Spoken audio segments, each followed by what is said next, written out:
Oh, hello, hello, hello. Welcome along to week 2 of the Treasure Rats. How are we doing? Today, I have playing with me, Rico.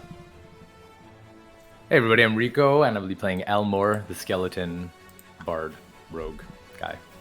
I have Miago. Hello, I'm Iago. I'm playing Arcorivos. He is a Mind Flayer wizard artificer. And yes, he's already eaten 2 brains. Has he? How did the second One one in come combat and one outside of combat. Oh, in combat, yes, of course. I have Joe. Yes, I'm Joe, and I'm playing Bellows, basically steam genasi barbarian. And I have Josh. I'm Josh. I will be playing Felix, who is a reborn tiefling sorcerer. That he is. And a little bit of a recap very quickly. Last week, we began our journey, and we jumped on an airship and travelled halfway across the land from Arenas to a place called Clearwater Cave on behalf of Governor Calphorus of Arenas, who asked Cleo Kirkland, our captain, to take you guys there, as he's received information from the Enclave that there is a chance the cave's fabled lake is being kept so clear by means that could be removed. Whilst it would be a shame to spoil the natural phenomenon, Calphorus believes the results could change water purification for Arenas on a grand scale. After the mission to Clearwater Cave, for which Cleo has promised to take along Naxilian, an Enclave archivist and his preservation protector, the ship must stop at Mecania to deliver a package to Yargoon for the Arenas Council.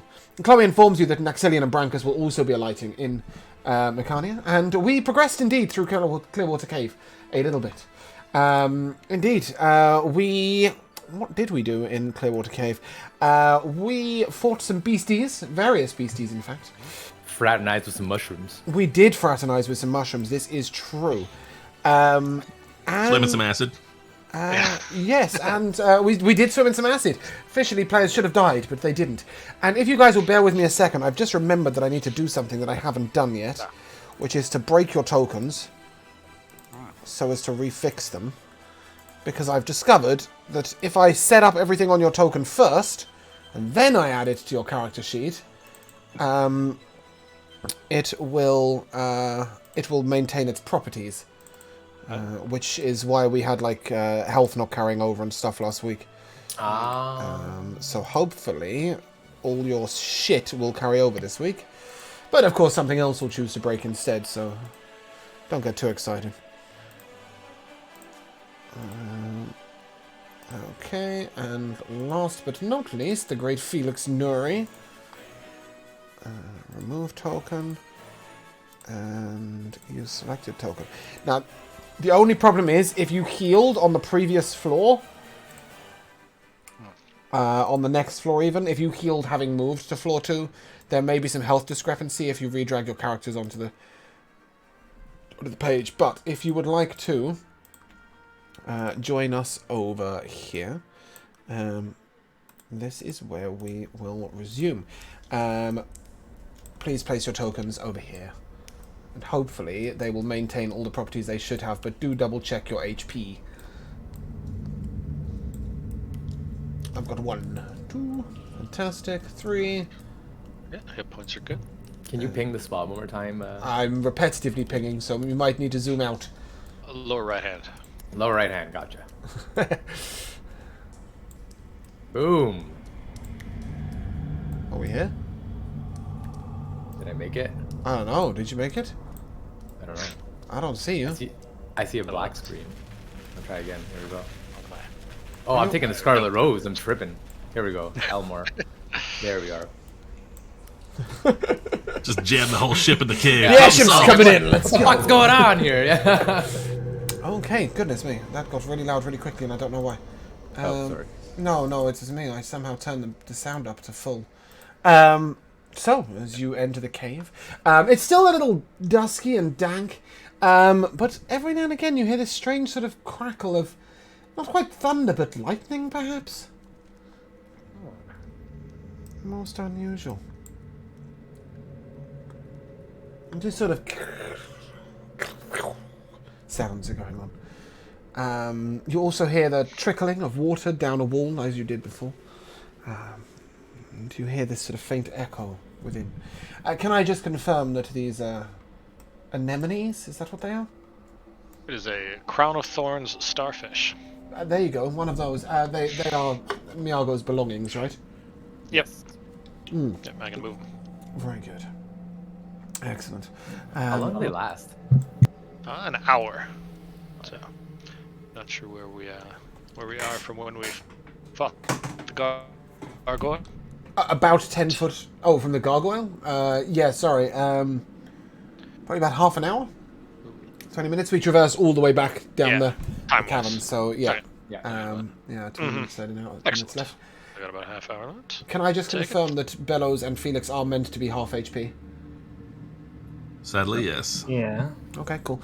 I will also remind you that at the end of each level, there is the opportunity to take a short rest if you wish. So that is the only place at which you'll be able to take a short rest. Obviously, this is technically the end of a level. It's the beginning of the next one. Sorry, James. I'm Yes. showing full, but I should be at 15. Okay, go ahead and change it. That's fine. As I said, some of them might not have carried over properly because I added them from the Gotcha. original token properties. Gotcha. So there's always a chance that it won't quite do what we want it to do. Okay, we're good. I mean, if y'all want to take a short rest and get some hit points back, it's never a bad idea, especially. at Yeah. level. I mean, if we want to be perverse in the dungeon, it might be for best. Looks like Felix is resting. I might as well. Can I re-roll that dice? I don't know. Can you reroll that dice? Do you have anything that allows you to reroll said dice? I don't No. think I saw your roll. Have I got You beyond just roll another one. Burn another hit die. Yeah, but I'm meant to be saving things. Of all the things you want to preserve, you're going for the hit die? You only spend them in a short rest anyway. Might as well burn them. Yeah.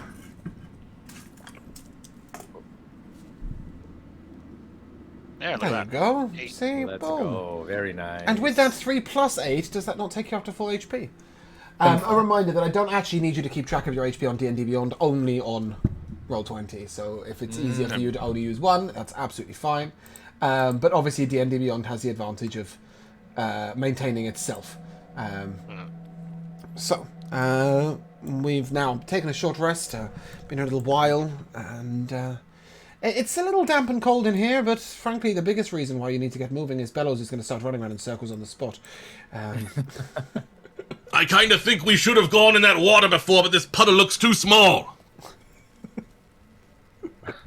I can Perhaps confirm it's we about can 8 still- inches deep. Is that just like a puddle? It is literally Like just a puddle. Well, no, it is a recess. It's sort of 8 or 9 inches deep, but it's just Okay. you know. Okay, It's now, just now a worth recess. like sending my familiar to scout. No, he might drown. Or Yeah. what is it called if a water creature struggles to dies because it can't breathe on land? Is that still drowning? Suffocate, maybe? Sure, it might asphyxiate. I don't know. Okay. Yeah, asphyxiate is probably the right word, but Felix is, as we're walking, it like stops mid-tracks as he's very disturbed by what he sees over here. Indeed. Over here, what you see is a sort of fisherman's rack. Okay, right, I suppose I should start it. You see a corpse. It is next to a fisherman's rack, a burnt-out fire pit, a tent that looks like it's old and potentially quite destroyed. That is what you see from there. The corpse is old. Sort of 4 or 5 months, you would estimate. It doesn't really look like this. There aren't entrails hanging out. In fact, it's mere bones, mostly. Oh, then I'm no longer as freaked out. Yeah, I just didn't have a bones of corpse. So, yeah, for those of you who can't see it, it is just here if you want to maneuver up at all. Looks like my kin. I'm gonna go have a look Yeah. at my skeletal friend over here. As you get closer, you notice that there is a journal next to him. Let me see if I can remember how to do this, because it is a new week. Bear with me. Edit. All players, save changes, shoulder players. Here we find a book. This journal contains various... It has appeared, right? Yep. Yeah, I wish there was some indication that it has been successful. Yeah. This journal contains various depictions of unusual fish that have been caught in certain places. The following excerpt is from the most recent page. The pools of Clearwater Cave behind the storm elemental, wherever that is, are most interesting. I have caught many quipper there. These beasts are vicious and attempt to bite any flesh they can see, but their bones makes excellent scrimshaw, and the acid in their throats can be used for various medicinal purposes. If only that damnable storm elemental would stop asking such perverse questions. And indeed, from where you are standing, you can see the storm elemental. He blocks a certain passageway, and you see lightning crackling behind him on a certain path. Is that a House Lannister book? Kind of looks like it, doesn't it? Reference Rampant line. has I mean, been a missed. rampant line's a pretty common. Oh, right, I see symbol the image on in the book. heraldry. So, just for reference, every single time you get a journal from anyone, it's going to look like that. So, unless there's a specific reason for it to look otherwise. As you move over here, a storm elemental sits at an altar with a scroll in front of him, and he James, stares at Twitch. you. What Twitch? Yeah, Ja- Jamal is saying something. What? I don't see a damn thing except the... I'm really going to find a place to put this chat. Like, I don't know where to... Where did he even write it? Let's see. Treasure rats. James didn't change scene, so stream. Yeah, no, I got it. Yeah. I don't have a place to put my Twitch chat. It's really upsetting. Like, I need 3 screens. I'm going to have to get a 3rd screen and have it over here with Twitch chat. Anyway, a storm elemental sits in front of you at an altar with a scroll and a quill in front of him. And he looks over at you.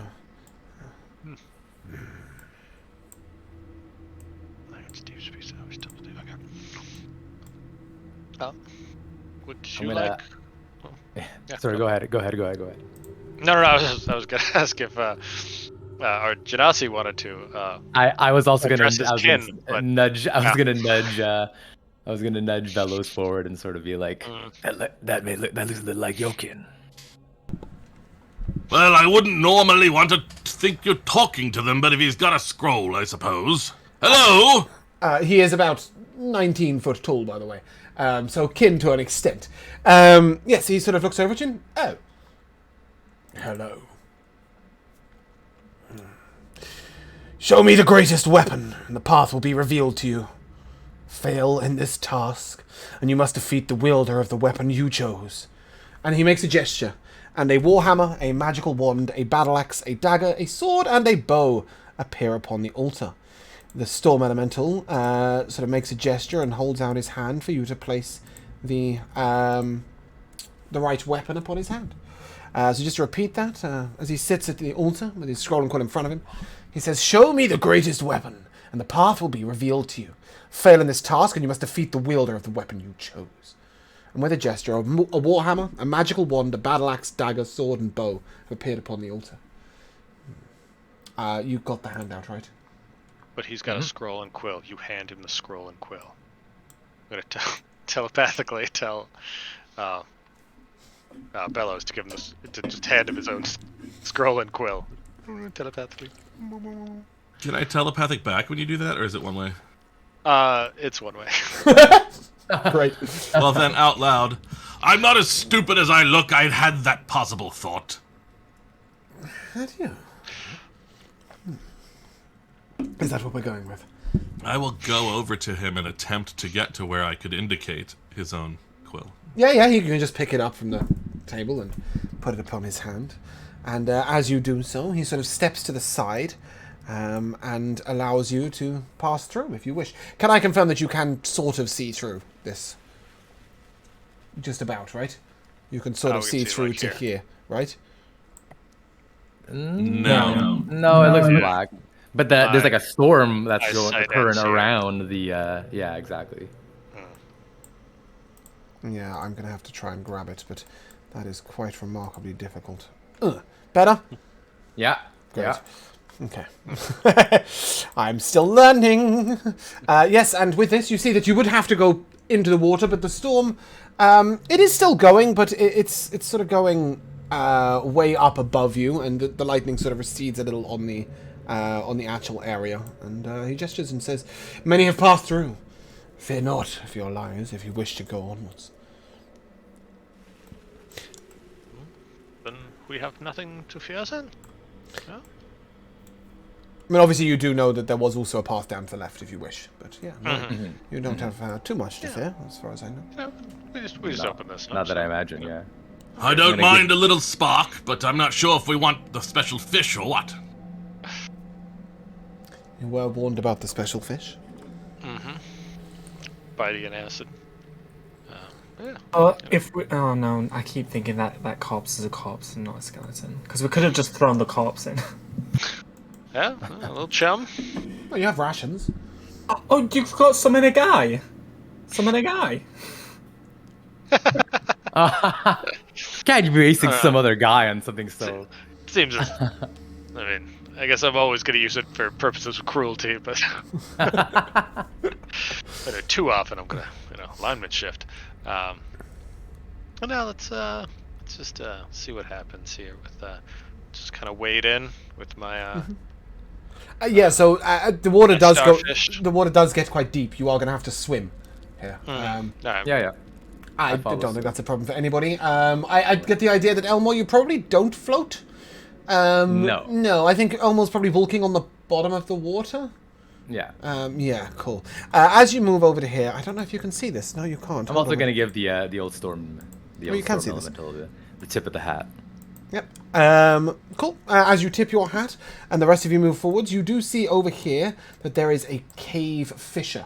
For those of you who don't know, a cave fissure is sort of 3 or 4 feet in length. It has sort of 8 legs and like a spider, but they're all to the side of its body, and it has quite sharp mandibles.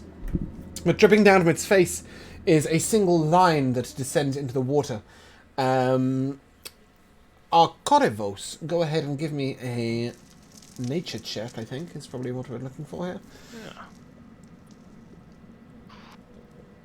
Yeah, don't move too fast. Got Or, 12. we'll be in 2 different battles at once. Yeah. Yeah, you know that to touch this sticky rope thread thing, it is to be stuck. Nothing escapes from that, and it can reel it up into its large jaw. And this is how it catches things. It is, however, flanked by a glowing blue crystal of some sort that gives off a faint light, and some mushrooms that Arkorivos will identify as blue toad shade. You will know these from home in the sort of caverns underneath Academia's. Blue toad shade is grown for both its medicinal and what's the word? Hallucinogenic properties. Well, beyond that cave fissure are some valuable mushrooms, and the glowing crystal is of some interest as well. But do we wish to engage or avoid it?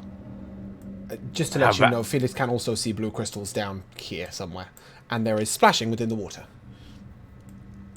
Down and right. How valuable are we talking here, Professor? Nothing incredible, but some medicines and recreational hallucinogenics can be created with them. Hallucinogenics, you say? Indeed. Useful in the pursuit of psionics, as it opens the mind. Creativity as well. I've had much success composing a song on the under the influence of hallucinogenic mushrooms, you see. Perhaps we can drive the creature away? It is best to avoid the adhesive goo that drips from its mandibles. How exactly does a skeleton get high? Because they don't have like a body for it to Gotta work. go straight into the bone marrow. Listen, it's magic, baby. Straight into the marrow. Yeah, straight up. Straight into my soul, man. You drill a thin hole into the bone till you hit the marrow, and then just inject it in from there. Precisely. Or just like crush it up and sort of like, And that way you can tell an addict, instead of track lines, they just have little drill marks. Yeah. But yeah, let's so how to lure it away. I can hit it with an unseen force that maybe it will become spooked and wish to leave. Perhaps we should clear out of its way first. Gotta go I'll where it step can. aside. Good line of sight on us. Can I still see it from here? No, I can't. Okay. So I'll stay here. Phyllis just climbs out, starts chilling on an island. I'll look over at Bellows and say, Bellows, have that spanner ready. Always. Right, I'm just gonna try to hit it with telekinetic slam. Indeed. So it gets to make a strength saving throw. That's a of 14. DC 15. You got a 14. Aha. Or take 1d6 force damage, and if it is large or smaller, it is knocked prone. Oh no, what's So just happened here? whack it over, Sorry about miss. flip it over on its back.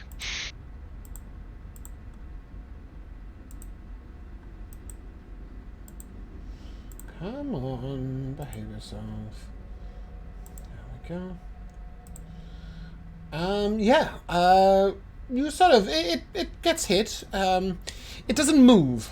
It is just simply too rooted to the spot to move. But you see it sort of rock back and rock down again, and clearly the force of it has dealt him quite a blow to the face.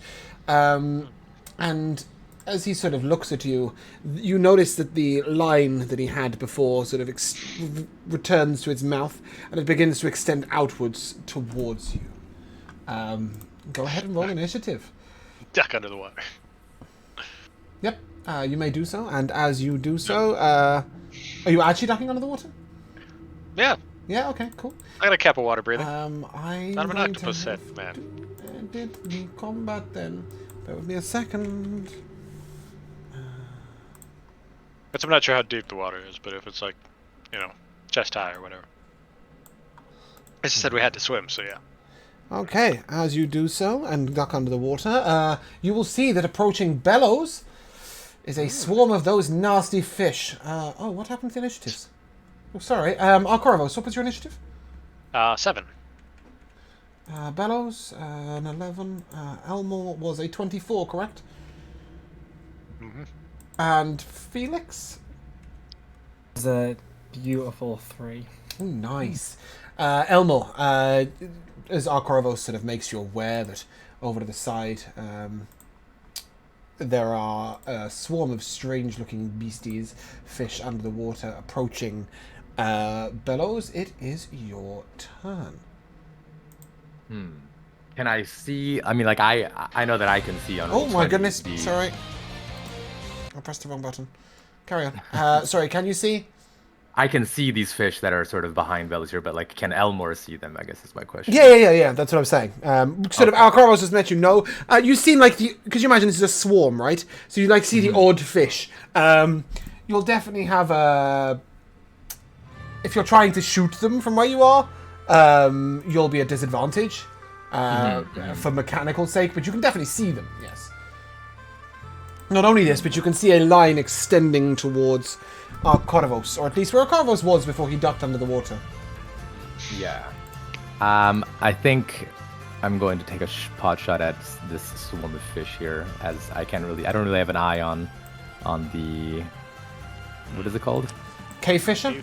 The cave fisher yet. Yep. So, load up a shot to the boomcaster. Can I just confirm, is the volume manageable, or is it... Yeah. I can't remember where I left it off last week. So at disadvantage, 11. An 11 to hit on the fish. Yeah. Go ahead and give me some damage as your shot clears through and sort of it catches the edge of one of them. It doesn't look like a full hit, but it looks like it may have done something. That'll be 13 with including sneak attack, so 9 piercing and then the 4 sneak attack. Okay. Yep. Does that conclude your turn, Elmore? You don't add sneak attack damage if you have disadvantage. Oh, true. Then it'll be only 9. Even with Bellows in 5 feet of range? If you have disadvantage, yeah. I think if you have disadvantage on the roll, yeah, it nullifies it weird regardless. combination of mechanics. That's fine. I'll adjust the damage. Yeah. Elmore, Yes. does that any bonus action? No bonus action right now. Cool. I Bellows. may You may. move a little bit. Okay. I'll move maybe up here on the shore with Yep.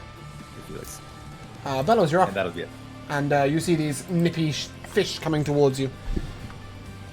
I do indeed. I don't like these fish.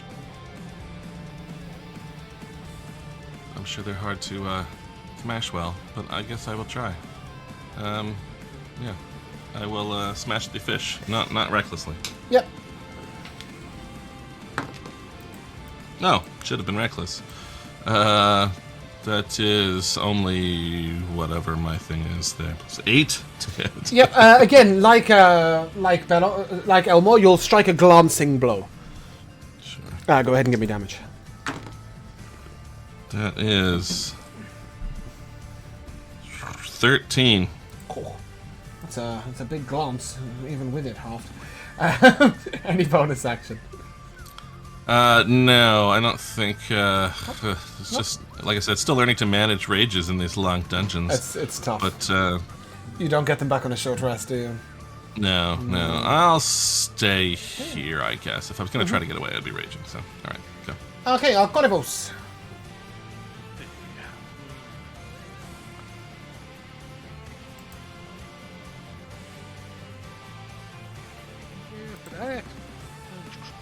But rather, I'll move up just a little bit. I'm not gonna leave their range though. Yep. Let's see. So that's a 30-foot cone. Okay. I'm gonna just kind of swim a little bit over here. And then, I've done so far, I'm going to cast Mystical Array, which is a 30-foot cone. Yep. And try to get this guy in my... Sorry, who are you firing it at? The cave fisher. Nope. Oh my gosh, look at that. That is quite big. Can you move it now, or is it stuck in the wall? Yeah, it's stuck in the wall. I thought that Here, might can I happen. delete it? Okay. Yes. Hold on. Let me put it down. So we're way lower. There we go. Now I can actually touch the thing at the top to manipulate it. Nice. But there we go. Which can I move it? I can rotate it, but I can't move it. Well, either way, I should be able to. Yeah, I got it. Get the one cave yeah. fisher that's in the 30-foot cone. No problem. Yeah. Let's go you and can, use spell definitely. effect. So let's give it a cast. Boom. Go ahead and roll me your D8, is that correct? Let's see. All right. Oh, it rolled all the damages. That's Yes, weird it how doesn't do that. Programmed. Okay, yeah. Yeah. Like I've never cast this one on the tabletop before. All right, let's roll a die. See what happens. All right, we got a 7. 7 is violet. On a failed save, the target is charmed. It must then make a charisma saving throw at the start of your next turn. A successful save ends the charm. It makes a save in the initial cast, right? Indeed, it does. Yes. I imagine so. Yes, I believe it is a... Dex save. Roll a die to determine what ray affects it. Okay. Yeah. Oh, dex save, sorry. Yeah. Yeah, the dex save's a 5. All right. So, I guess it gets hit by the ray. Yeah, and will be so charmed it's for this charmed turn, but then it will make a charisma save until on the its- start of on my its- next turn. Yeah, There we go. Okay. okay. So its line will stop before it reaches you, and it won't continue at you.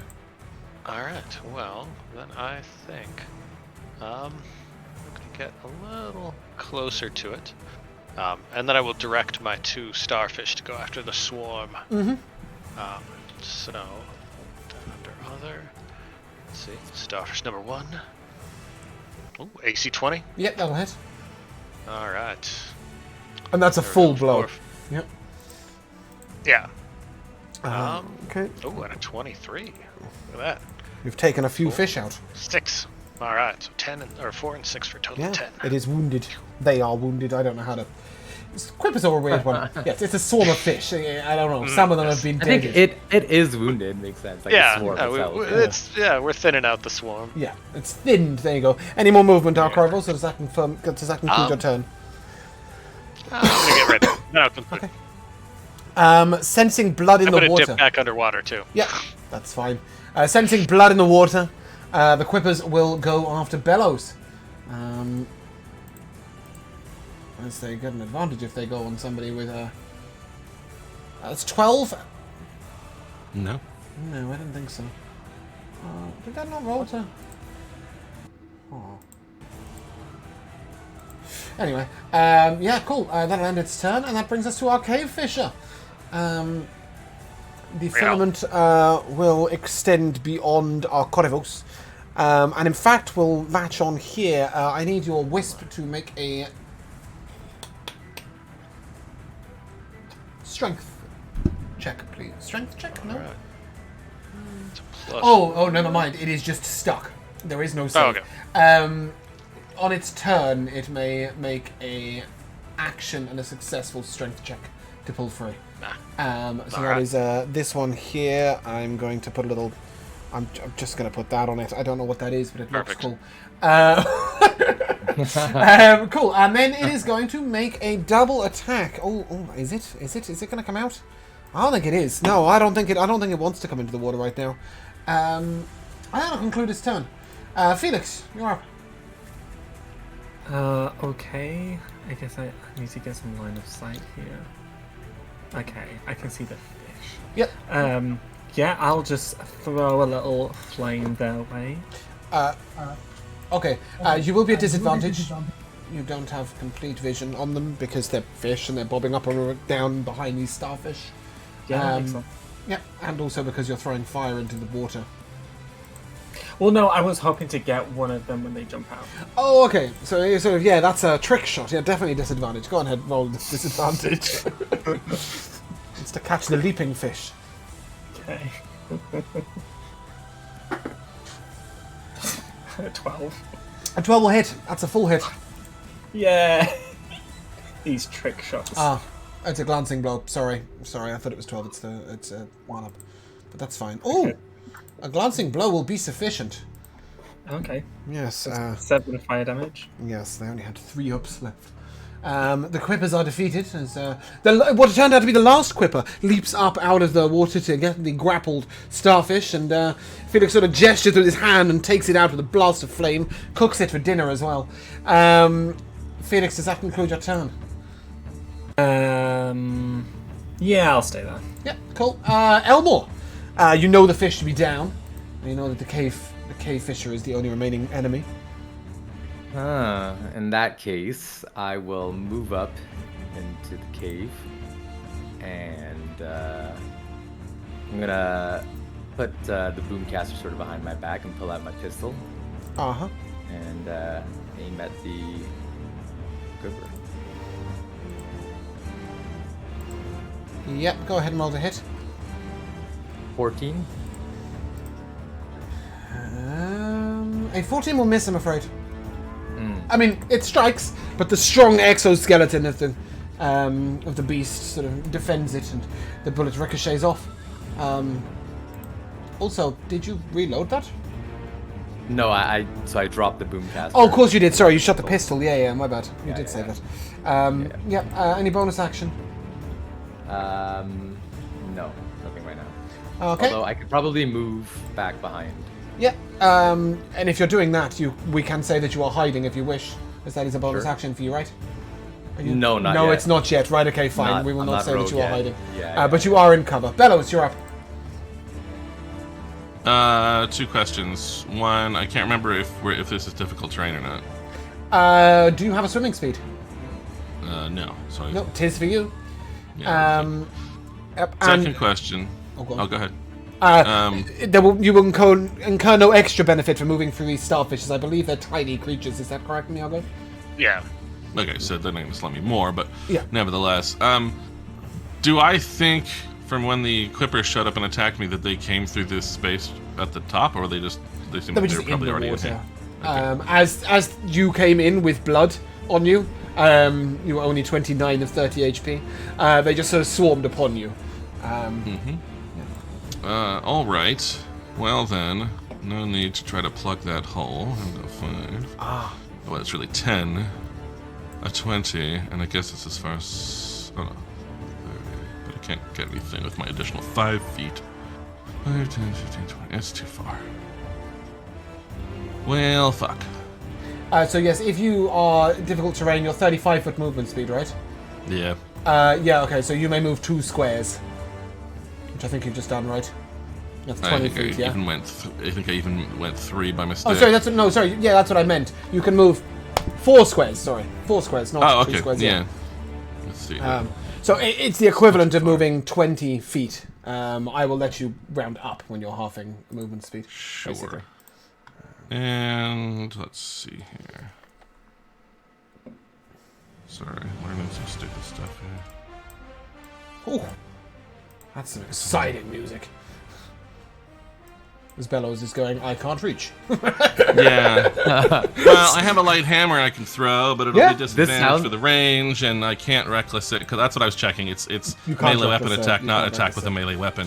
So But you can throw it if you want. Yeah, I can throw it at disadvantage. I shall. Disadvantage? What's the range on it? 20 feet. Oh, rough, isn't it? Yeah. Yeah.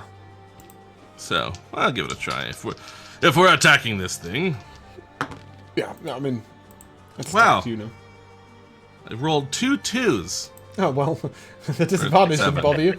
No. Yeah. Again, so you sort of make this sort of weak throw, and your hammer sort of it hits the creature. The creature doesn't seem to have noticed.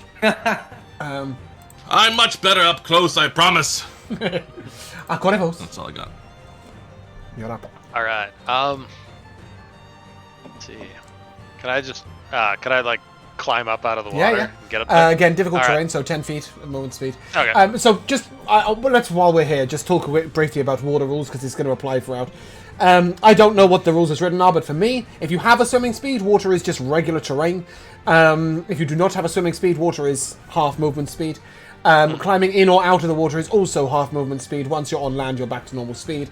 If you can breathe underwater and you are fighting underwater beasts, then we don't have to think about it at all. If you're a creature that cannot breathe underwater and we're in deep water and you have to do it, then we'll start talking about depth distances. But until that point, we'll forget about depth and we'll just worry about horizontal movement, as that is what Roll20 lends itself best to. Okay, you've climbed out. Go ahead, Arcarnivals. Yeah. What are you doing? I'm going to telepathically contact the cave fisher. I am a creature of the damp caves of the Underdark. I am master here. And I will just use my metacreative ray to try to blast him. Do give me a just a straight intelligence check as well as you do that. Oh, I don't care if you can understand me or not. No, I'm just wondering whether you might glean something from it that could be interesting. Oh, okay. That's fair. 23. Yes, you understand that despite this creature's complete lack of intelligence, breaking through into its mind did tell you one thing. It's far more effective to attack this thing from the inside than the out. Attacking its mind is your way forwards. Because that does... what does Metacreative Ray do? In this particular instance, it is going to do... 6 is... everything's in the way. Radiant damage, and it gets to make a Constitution saving throw, or become blinded until the end of its next turn. He gets a 12 on the con save. What I was really telling you is that he's vulnerable to psychic damage. Yeah. I didn't know. I thought Metacreative Ray only did psychic damage. I'd forgotten what it was. No, it can do a lot of things that are not psychic damage. Sorry, how much was the radiant damage? It is 1d4 plus 5. All right. And so 9. Yep, and he's blind. The damage. Excellent. Yeah. So 9 radiant damage, and it is blinded. Okay. That'll piss him off. It will, however, remove the charm, correct? As you have damaged it. Yep. Is that correct? Yes. Cool. I thought that was the case. Because it had no fucking chance of completing a Christmas save. Actually, this one is going to try to break its. Strength save, please. Strength check. Strength check. That's weird, isn't it? Yep. Yeah. Is it actually? I suppose no. It's an active ability. Yes. That will break free. All right. So that wisp breaks free, and that's its action. So then it'll just move a little bit, and this wisp will move, and then it will attack. Let's see what it can do. 18. Indeed, that'll hit. All right. And 1 force damage. Nice. As this. Sorry, go on. Oh, and I think that's all I can do this round. Yeah, I thought so. Normally, once you've told me what the quippers will do, I start talking because I'm a dick. As it is blinded and it has no idea of where anything is and its filament's been broken, it's going to retreat. And that'll end its turn. Felix, you're up. Okay, I will move forward so I get... I don't know if that's enough line of sight. I can see... You see its arse cheeks? No, I can see like half its body. Oh, great, yeah, that's fine. Okay, cool, yeah. I'll throw it. I just get the idea that you can poke your left hand around it, right? Yeah, as I'm like swimming, I'm like, oh, excuse me, just like trying to, not bump into people as I share this space. Yeah, do bear in mind you can't end your turn there, yeah? I know. Okay. Am I just straight roll? You're just like yes. dancing with Felix right now. Exactly, yeah. Just slowly hovering in the water. That is a 14 to hit. That'll miss, I'm afraid. Again, you strike his strong exoskeleton.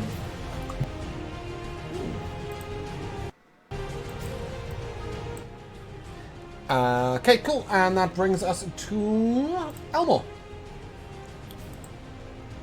Okay. Now...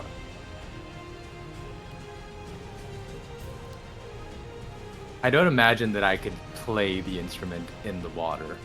I don't either. That just doesn't make sense to me. No, I think it's been protected against water, but it's not playable underwater. No, that would be weird.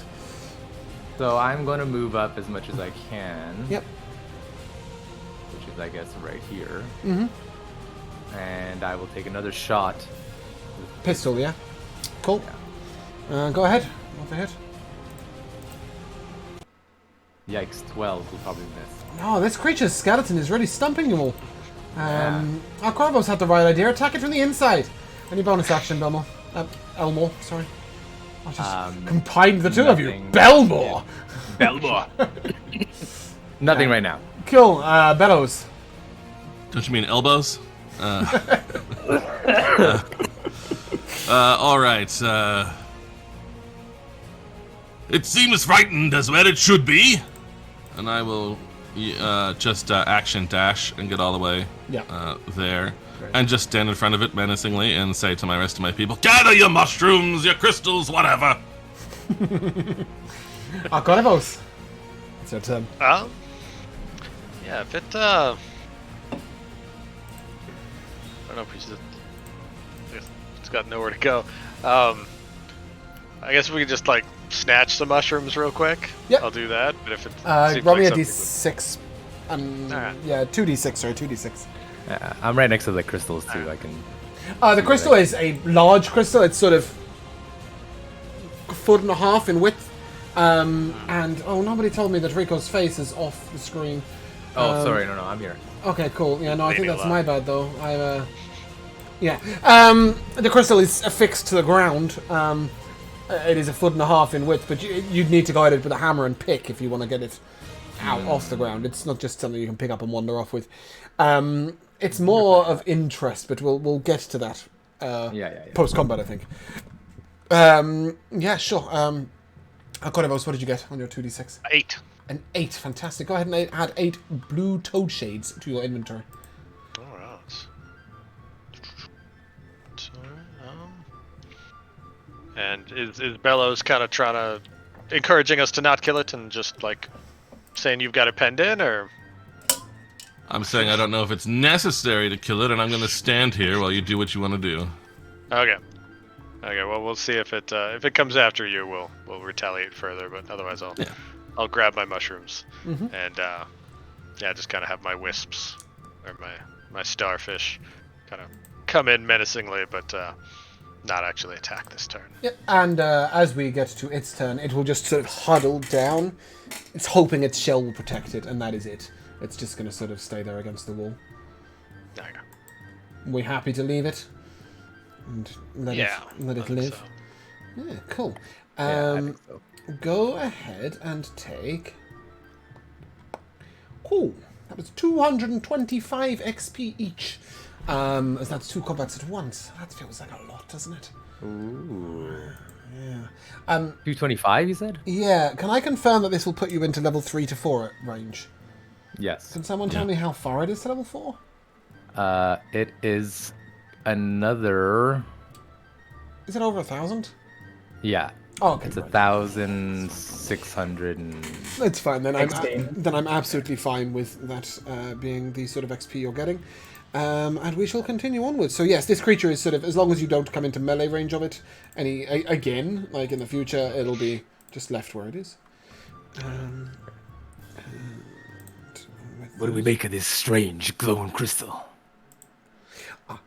An Arcana check, please. Miago, sorry, I can't remember. Corivos. There we go, that's what I was looking for. Pretty interested in this crystal. Oh, only a 12.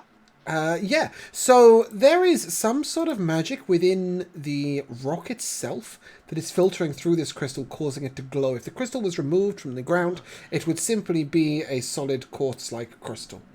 It is the ground itself that is sort of growing into it that is causing it to glow. The water also glows ever so slightly with this property. You don't get any more with a 12. Well, there seems to be a ambient magic present in the rock and in the water that the quartz makes the quartz glow. So the quartz itself is mundane. It is simply gathering the magical energy from the environment around it.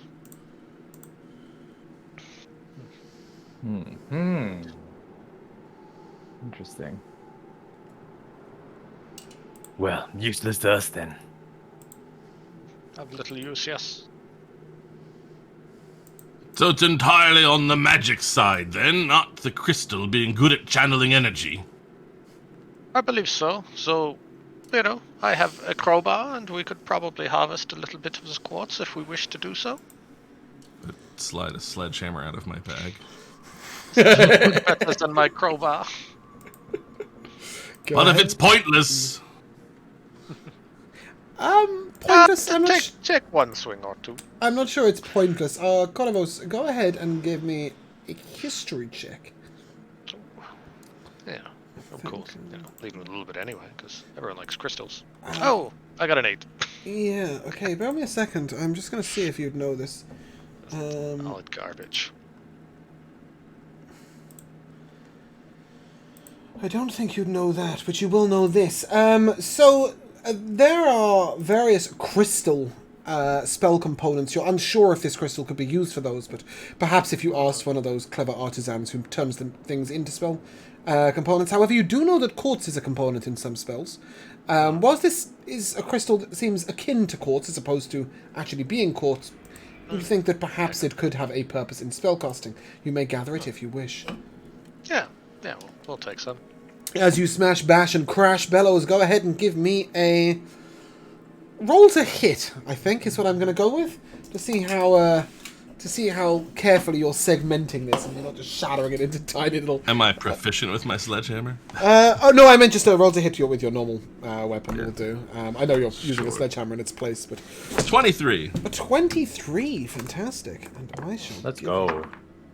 Ooh, that is 4 pieces of quartz, which are on the 4 pieces of it's unworked crystal, which isn't actually on D&D Beyond. So I'm just gonna give you a minor spoiler. Go ahead and add 4 crystal beads, but you need to get them refined before they'll actually be crystal beads. But that is what they do. All right. Yeah, not quartz. Cool. And with that concluded, I will tell you that you can see over here. Ooh, no, you can't right now, but you will be able to in a second. That there is another swarm of these strange quipper-like creatures, sort of bouncing up and down in the water over here. I think you guys can see that, right? Mm-hmm. Yeah, cool. But of course, you do see some land and blue crystal over there. Up to you. You did not see any more. I'm pinging in the wrong level. You did not see any more fish up that way, as far as you know, Bellows. Obviously, you couldn't see round the corner, but yeah. Sure. But Bellows did see that there was some sort of opening to the left. He did indeed, and you all saw that there was a passage that led downwards, down to the left of the corpse. All right, well, lead the way, Bellows. Oh, I've just realised we didn't have Explorer mode on, so you guys don't see any of where you've previously been, do you? No. Oh, okay. No. Which is fine. Yeah, okay, cool. You can remember for now, but if you do want to whip your token around those areas, I've turned it back on now. Nah. Just, Oh, we headed all the way down there. Cool. I'm just going real quick. yeah, just to... Oh, okay, right. You're just doing a little scout around. Yeah. And, So just to confirm, just down this way is where you notice the path began to descend downwards to somewhere. Roger. Yeah, I don't think you got him range to do anything more than that. Well, we can see if we can just engage these other fish from I can't range. get back through this hole for some reason. And if I'll come I help did it! I did it! Oh, I don't know where you went. Oh, there we go. Okay, you went under Elmore. I had to go and help him. Yoinked him through. You want to engage the fish from range? Yeah. You pretty much can work out that you can just pepper them with cantrips and other ranged Yeah, kind of abilities all I wanted to do really is- viciously and violently, and that's quite mean. So all I'm going to say is... we don't have to fight honorably when we're fighting fish. No, you don't, and I'm not going to take a bunch of rolls to hit when they can't hit back. What I'm instead going to do is say, as you take them out, you would take 20 XP each. And Alright. they are deaders. However, if you They're all wanted to blasting collect them. anything from them, you can't do so with those fish. However, the previous fish, you were told that the Scrimshaw sells, and also that there is acid for medicinal purposes. Medicinal purposes. So I will say that you probably chucked some of the stuff in as you went. So in terms of the strange medicinal purpose acid, it is... I'm getting there.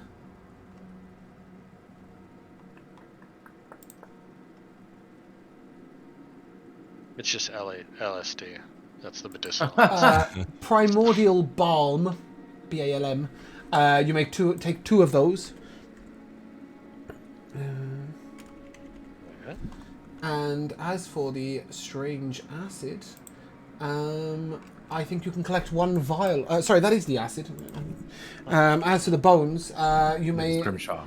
take 2 animal bones.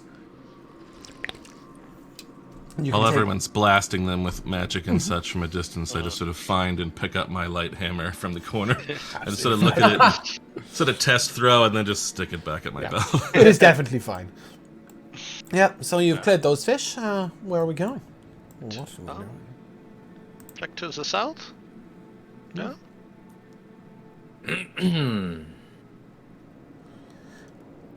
Okay. As you move up here, you will notice something strange going on in this bottom left-hand corner. As you move closer, I will take a perception check from... Do we have a designated perception check person? We did, right? I think me Did we? and Josh are equal. Yeah, I think so. Okay. Yeah, and I think I said I was going to go with Bellows because it made more sense. Yeah, cool. Bellows, go ahead and give me a perception check. 12. You spot the 2 sort of bits of rusted metal. Everything in these caves so far has seemed very natural. It is attached to the wall. And just sort of below these bits of rusted metal are sort of large boulders sort of fixed into what appears to be or once was a chute going, or chasm going downwards. And the 2 pieces of rusted metal appear to be the beginnings of a ladder. These boulders are far too large for 1 or even 4 people to lift or move, especially as they're fixed in, but you notice that once somebody was able to climb up and down a shaft here. Well, there's definitely more down below us, but I don't think we can get there this way. Every time Bellows speaks, I jump. It's just like, ooh, it's talking. That's the idea. It's great. Yeah, cool. You otherwise acknowledge that there is not much going on here. There are some more of these blue crystals, but I think we've got better things to do than waste our energy chopping them all up. Agreed. Right. Right. Do we need to look to the right here? Yeah, you can look to the right. East? Is that Off what the we edge. Cool. Oh. Go ahead and place yourselves here. I didn't even have to. But we're you supposed to be didn't up have farther to. north now. Yeah, Yes. Oh, further north. So go we ahead can't and... move through the wall. You have to move cannot. through the wall. Great. You will see Well, I'm just going to place you Just here. show us, yeah. I am just Yeah. going to place you here. Yeah. You swiftly work out that if you went underwater, that's where you'd end up.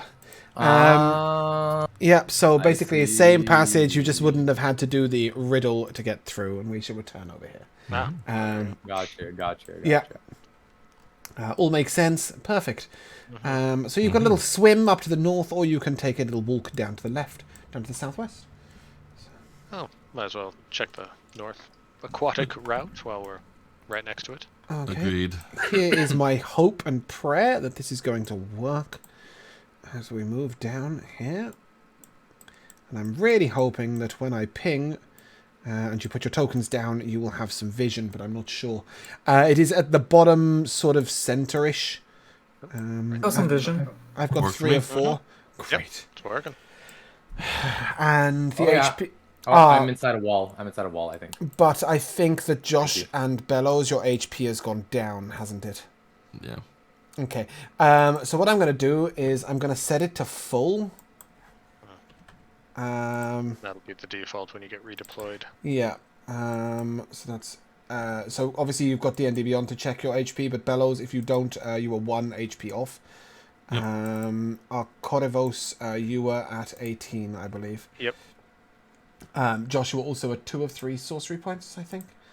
I was at 2. Yeah, so just 2 of 3, as I said. So bear with me a second as I refix this. Use selected tokens. So yeah, you will come through in full HP. I don't know why we can't just have conservation of character. Just don't hurt us, and it'll all be right all the time.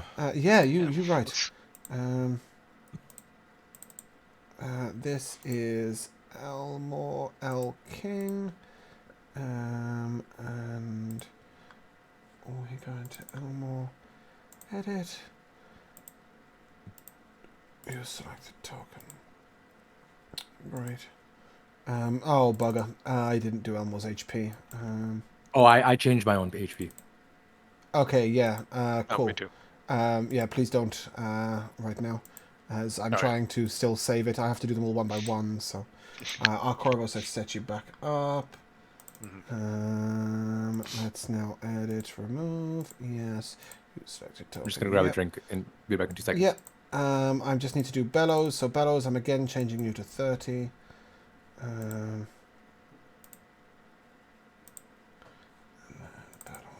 I feel suddenly slightly better. For the sake of 1 bloody HP, I know it's almost worth bloody just giving it to you. But let's not, because that would be far too fun. Okay. For some reason, it's also, while I'm doing this, turned off the sound. Don't know how that's happened. Back to 29 you go. Oh, it is playing, but it's not making any noise. Weird.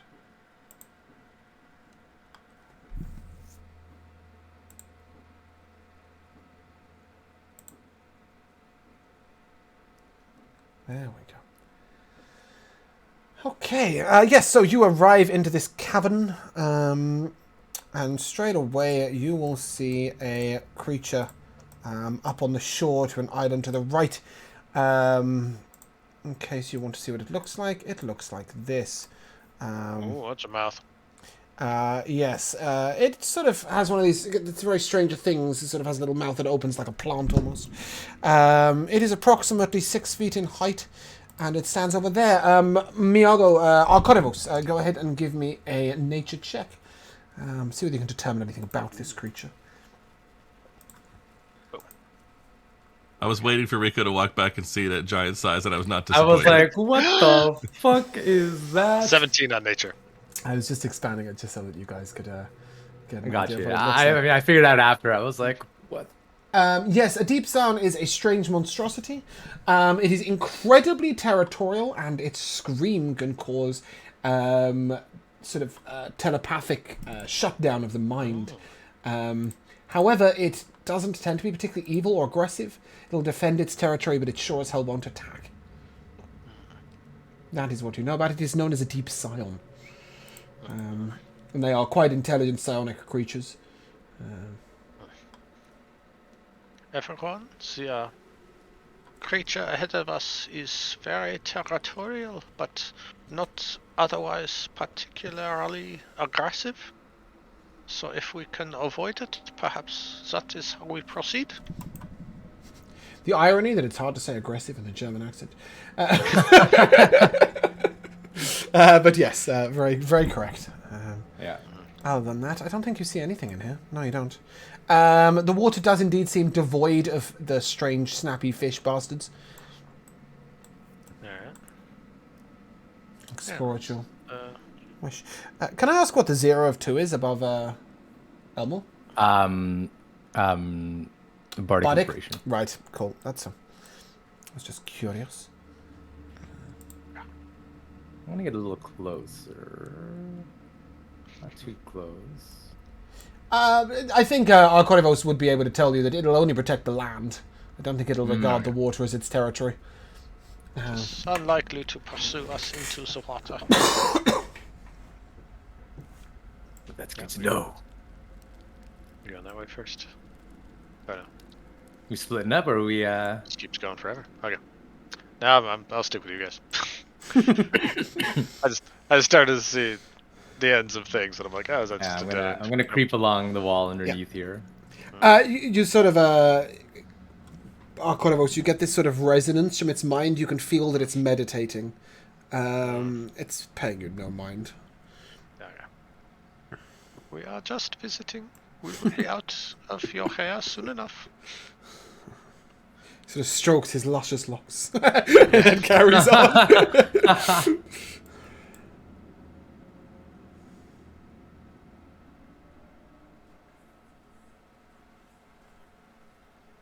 There's a very strange red line here. I don't know why it's in existence. It's just this little tiny red line. It was really bugging me. Cool. You see some more of these crystals, and as you look over, you see a small, another recess of water, lying next to which is an ivory horn. It is ancient and gilded with silver and brass. Bear with me a second, please. It is decorated beautifully with symbols. An intelligence check or will determine what language the symbols are in, unless any of you happen to speak Giant. Nope. That is a really hard thing to ask, and then ask you for an intelligence check to tell you what language it is. But go ahead and give me an intelligence check, Arcorivos, and see if you would know what language this is in. 22. 22. Yes, this is definitely in Giant tongue, and you realise that the symbols seem to be repetitive, so perhaps they are more magical in nature than they are sort of like it's not going to tell you a story or anything. This is written in Giant? I don't know anything about Giant, but it sure is pretty, and I'll sort of pick it up and sort of like toss it up in the air. Let it land back into my hand. 10 minutes, I can figure out exactly what it says. I'll look over at Bellows and Felix as I'm sort of like handing the horn over to Professor Arcorivos here. I'll take the same roll that you made for the Giants thing as your Arcana as well for knowledge. It is a horn of silent alarm. However, it seems to have been tampered with in some way. Oh. That is what you know right now. So normally it's one creature of your choice, but you're not sure if perhaps it would do something else. Alright.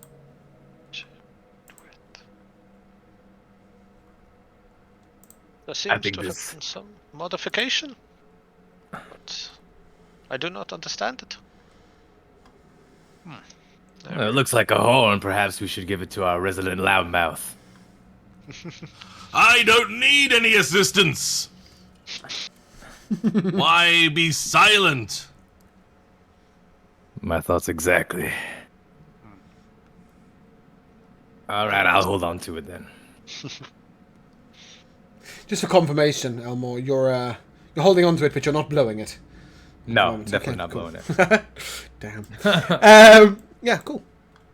All right. Other than that, it appears to be a dead end. Right. Anything with the pool of water? As I said, another recess, just sort of 10, 12 inches deep. Yeah, it's mostly that sort of... I wonder if you'd get that from here. None of you are dwarven, are you? How are we for architecture? Would any of you know architecture? Maybe Bellows knows a little something about rock. Yeah, maybe only from like Mechania fortification type stuff. But yeah, go ahead and give me a wisdom check, Bellows. Preferably before we proceed any further than this, if that's okay. That would be 18. You realize that sort of the water level here is very fluctuating. You will have noticed watermarks higher up on the ground and lower down. Sometimes, obviously, if there was a little recess in the ground, when the water level rises high enough, it'll fill up those recesses, and it just hasn't sunk down yet. All the water seems to contain a very high level of mineral content, as if the rock is what giving all this water its property. And as I mentioned before, the water's sort of glowing slightly, and occasionally there's just an odd smell of like very almost saltiness. Okay. You may move forward now. I just wanted to make sure that we didn't encounter anything else before we move on. Yeah, I mean, I will basically tell people what I figured out there, but I can't think of a great way to yell it, so assume I told you. Yeah, cool.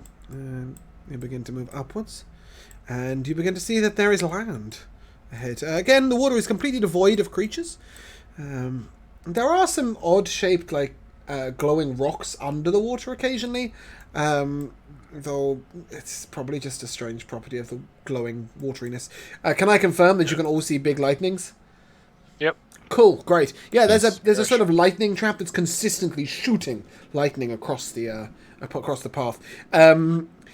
Unlike a bit like an acid bath, you can discern that trying to walk through this or step in it would be fucking stupid, and we won't be doing it. Correct? But what about swimming under it? No, it's sort of charging like almost into the water. It's not electrifying the water to where you guys are, but it is electrifying the water in sort of a solid cube. Okay. It is also happening above the water. I would suggest that no attempt is made to dash through it. All right. I'm looking at you, Bello. I'm just I'm looking at it.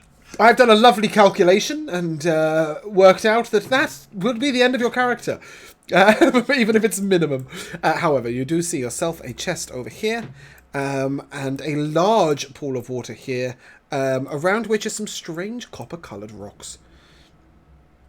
I just splash at it a little bit and reluctantly head to shore. These copper-coloured rocks, I think Elmore's going to know about these.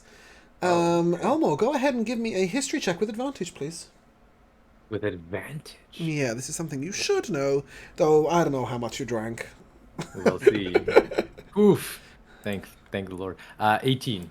Yeah, you come from Morena, and near Morena is a giant mine. You would have seen plenty of these rocks brought back. They're rocks that contain all sorts of metal ore within them. Most of it appears to be copper. There appears to be a little bit strands of iron, and then 1 or 2 strands of what could potentially be silver or gold. Or both.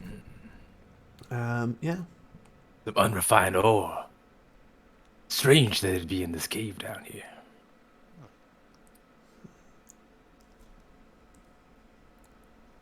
I mean... Are they of value? Mostly just copper. The value of the rock is far exceeded by the weight of the rock. Yeah. It would be completely impractical to attempt to carry it for financial purposes. I figure Elmore would know that Tell you to pretty like even go quickly, through the processes, like it would make it worth bringing that back. However, I am interested in this treasure chest over here. Yeah, you might get the idea basically that at some point this could have been mined. It is sort of in that shape. And Elmore, I would assume that you approach his chest on your own. Yes. Go ahead and give me an investigation check. I can't see it because... Oh, is that in... am I in the... Oh, okay, that's fine. For some reason there, I thought that all the information on the chest was in your layer. And I was like, well, that's not good. An 18 on your investigation check. It is definitely both trapped and locked. You work out that the trap is pretty simple. It seems to have a dart lodged just in front of it, so you could just stand to the side to open it. The lock looks pretty tricky, though. I mean, I'm probably going to give her a go. Yep, go ahead and give me a Thieves' Tools check. You do have a Thieves' Tools check, right? I've given you that? I don't. Okay. Not yet. Dex check plus proficiency, please. Yeah. 19. 19 is... Oh, I think you've just got it. Bear with me a second. Yes, a 19 is correct. Sort of, pew, this little poison dart flies past you. And you see inside there are a couple of bottles containing some sort of magic... Wow. Containing some sort of magical liquid. Sorry, three bottles containing magical liquid. And a strange sort of... It's like a large medallion that has an image on it. And honestly, I didn't know what this was, what this looked like. And now I'm going to have to remind myself, as it's a word I wasn't familiar with. Ah, yes, it's sort of a large shell that's sort of folded in on itself. Okay. A conch, in fact. A conch. Okay, yeah. Yeah, or conch. Yeah, it's not a word I was familiar with, which is weird. I feel like I should have been familiar with it. Cool. Featured heavily in The Lord of the Flies. Yes, Indeed. it is, and yet I didn't know what it was. Also very tasty. Krobos, you can give me a single Arcana check to determine everything that's in that box. I'll warn our Corvos about the trap. Oh, the dart's already flown. Oh, as you stood to the side, it just sort of went pew across the room. Excellent. All right. Arcana, come on. Pride dice. Ooh, natural 20, bloody hell. 27. Okay, yeah. Well, I've got no way of rewarding a natural 20 here. But it is a Medal of the Conch, as well as 2 potions of healing standard and a potion of water breathing. What you want to do with those? But they're there. There's 2 healing potions, and is Uh, it regular or greater? Yeah, bear with me a second. okay. I'm actually just going to go like this. And then I'm just going to put that on your layer. No, very good. That's just sheer laziness, that. There it is. Nice. Medal of the Conch. Excellent. Let's have a little read of this, because this is one of those items that I've added because I've read it and gone, hey, that's cool, as opposed to I'm knowing very anything curious. about it. So just bear with me and this will load. Oh, and of course it's disappeared from the D&D Beyond. Cool, that's helpful. Yeah, cool. It's a thing. I think it's probably from Netherdeep, which I don't know if you have. I made, do. like- That's why I was confused. Yeah, it is Netherdeep, and I am going to go and read it out from there, despite the fact that right now it's not actively being shared. I'll fix that later. When you use an action to rub this medal, you gain a swimming speed equal to your walking speed for an hour. Once this property has been used, it cannot be used again, and the medal will become non-magical. However, you would be able to get it recharged by a wizard who was able to cast a spell of that ilk. All right.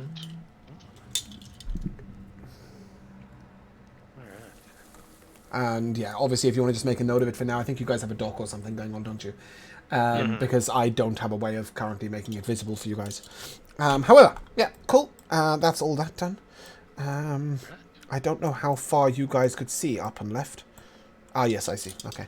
Yeah, you begin to see some strange rock formations over here against the wall. And all of you will immediately recognize this is worked stone. It has been neatly cut into blocks and taken away. Perhaps it contains some of those minerals and whatnot that you'd seen before, but yeah, it's definitely been cut by somebody. And this water, by the way, is only about a foot deep. Maybe a couple of feet deep. It's a little deeper than the other areas, but nothing appears to be in it. And you notice the head of a corpse over here. Shit. Oh, what have I done there? Poor souls. As you move over, you see a troll-like creature. His head sort of slightly turned to the side with sharpened teeth. However, he wears an herbalist's apron with various pouches. And inside these pouches, you can, if you wish, see that some alchemical some alchemical ingredients are still within the pouches. Beside him lies a half-burnt out torch. He has bite marks all over his chest. Bite marks. You will immediately recognize the alchemical equipment as Blue Toadshade and Primordial Balm from the fish and the mushrooms. He's been on the same adventure you have, and then he got bitten to pieces and he eaten. Well, I'll just take his whole herbalist apron and roll it up. That's fine. Yep, 2 of each. My stack. At this point, you will see this small rock formation here, and again, I think you guys can see that. These are sort of bits that have been excavated from the ground. Again, somebody's worked at these with a pick and mined out certain areas, and you do notice that the concentration of iron within this ore is a little more solid. Somebody's definitely done some mining here, but they're no longer present. Like old mining, or like relatively recent? Or something? There's quite a lot of dust and debris over the top, perhaps over 50 years? Old. By some people's. I don't know. Old's a weird one in this campaign. Like, what is old? Yeah, I was gonna say like pre-sundering, post-sundering. Oh, definitely post-sundering. Yeah, Definitely yeah. post-sundering.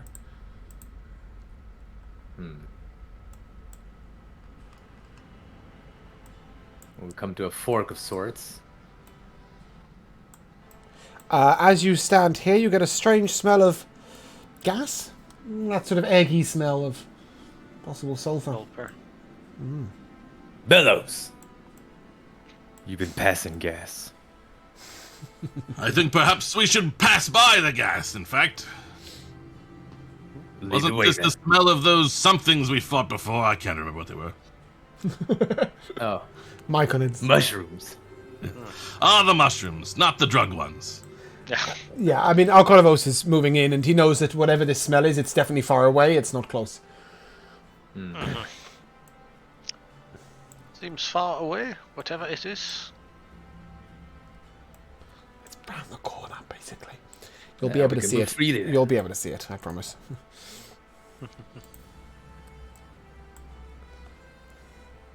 Cool, there you go. Bellows, that's about as close as you'll want to get. You see this sort of hanging green cloud of mist. However, inside this green cloud of mist, you see a neat sort of... It's like a pouch to go on a belt, but it's got a very specific shape. I'm really struggling to explain it. It basically looks like it might contain sort of bottles or something. It's sort of that shape, I guess. If you ever see, like, a potion belt, for example, it might look like that, like little flasks or whatnot. And in fact, from that distance, you can probably see that there are 2 or 3 glass bottles. Well, if I recall, it didn't really bother me before with my unending breath. But it wasn't great on the eyes. No, different sort of acid. This this definitely is sort of quite green and thick. If anything, L might work out that perhaps it would affect him less. Well, why don't I just use my mage hand to drag it over to us? Great. Love It's it. just like a fiery, big, you know, like the hand from Smash Bros. That kind of hand. Bear with me a second. You mean a fiery version of... Like the crazy one that's I've like... always wanted to use this. Let me go and get it. I'm sorry. This is this is personal excitement here. A red version of this. Yes. Yeah. I wonder if I can. Oh, can I change the hue?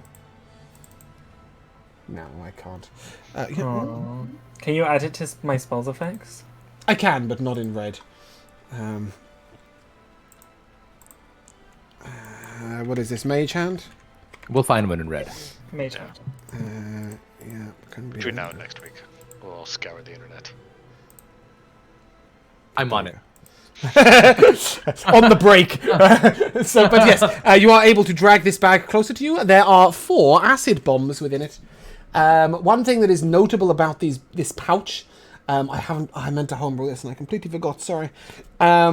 It's like a pouch of bonus actions, I guess. Any flasks put in this are throwable as a bonus action if it is attached to your belt. For the record, Very just cool. before Felix was able to pick it up, I gusted it and blew it back up against the wall so that it would run away from him a little bit.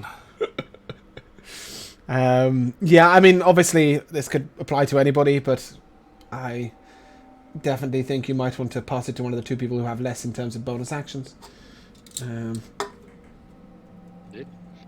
Fair enough.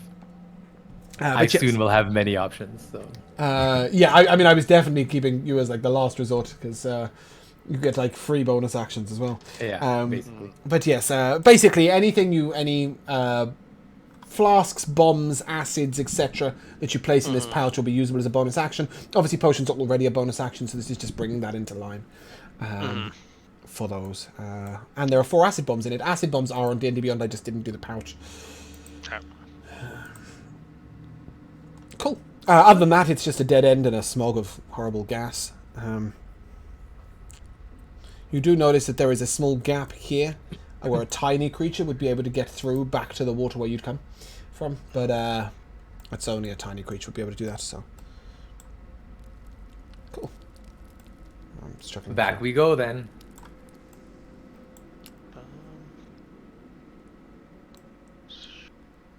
60 feet. Not too bad. Alright.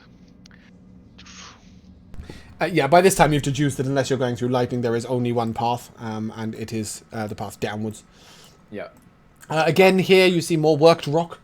This has been cut sort of very neatly, but in sections.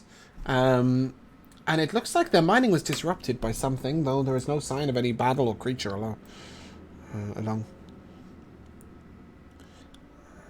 Like it's unfinished, basically? Yeah, like they were interrupted. If you stay there, Bellows, for me. You guys can move up to where Bellows is. Corvo seems to have got himself lost in a wall. Yeah, I'm stuck in a wall. There we go. Oh, now I'm blind and stuck in a wall. There we go. Now I'm Stop it! good. Also, just a note, I've just about to delete your starfish, I'm afraid, as an hour has passed. Alright, that's cool. Yeah. I got my use out of them. I'm just going to line you up here so you can all see the same thing. You see a ghoul over here who appears to be sat on the edge of a rock in tears. It is crying. So a ghoul, just like... just so that we can bring things into line in terms of the campaign, you guys would know that a ghoul is potentially like Elmore. Oh, wait. Yeah. A denizen of Morena. Indeed, a denizen of Morena is the correct word. What do we got down here? Fancy crystals? Yes, there is a large crystalline growth coming from the wall. Yeah, you're not entirely sure. It's definitely something unusual. It looks like it's grown out of magic. But as you pass to this point, the ghoul will call out to you and... Adventurers! Travelers? That we are? Yeah? I don't suppose you've seen a small ivory horn, have you? I've been searching for many years for it. Many years, you say? I can't pass through the water, so it has made my traversing this area very difficult. And you will see that behind him he's attempted to dig into the rock with his what appears to be his bare hands. He's been trying, or other rocks, been trying to break his way down, and I'm ready to say goodbye to this world, but my wife, she was lost years ago, and that horn will summon her back one more time, so that we can depart this world together. I stored her spirit in it, but I dropped it, and it was taken by a strange creature that has been maneuvering around here. And with that, he will sort of give you a description of said strange creature, but you will just have to bear with me a second while I pull that up. I'd forgotten about that bit. But yeah. A creature with a large mouth and many, many eyes. Mindless in its rage, it travels around attempting to eat various creatures. I've had to run from it many times. It got the herbalist who was up to the north. We did see that, your herbalist friend.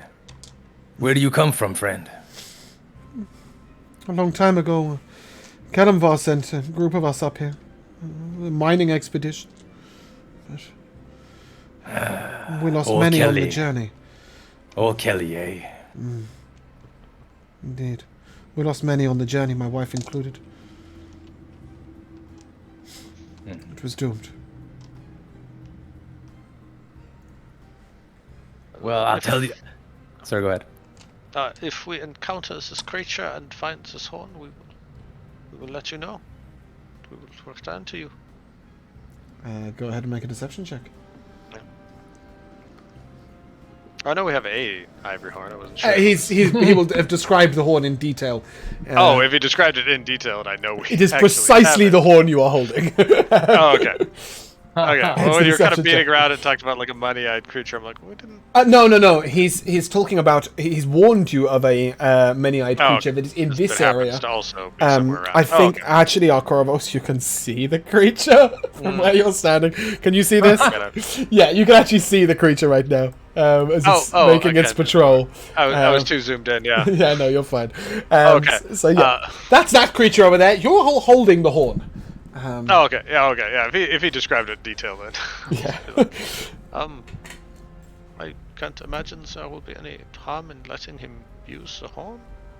Yeah. I don't see why not, as long as we take the horn after he departs, so to speak. Yes. Said he needed to use it, but one more time.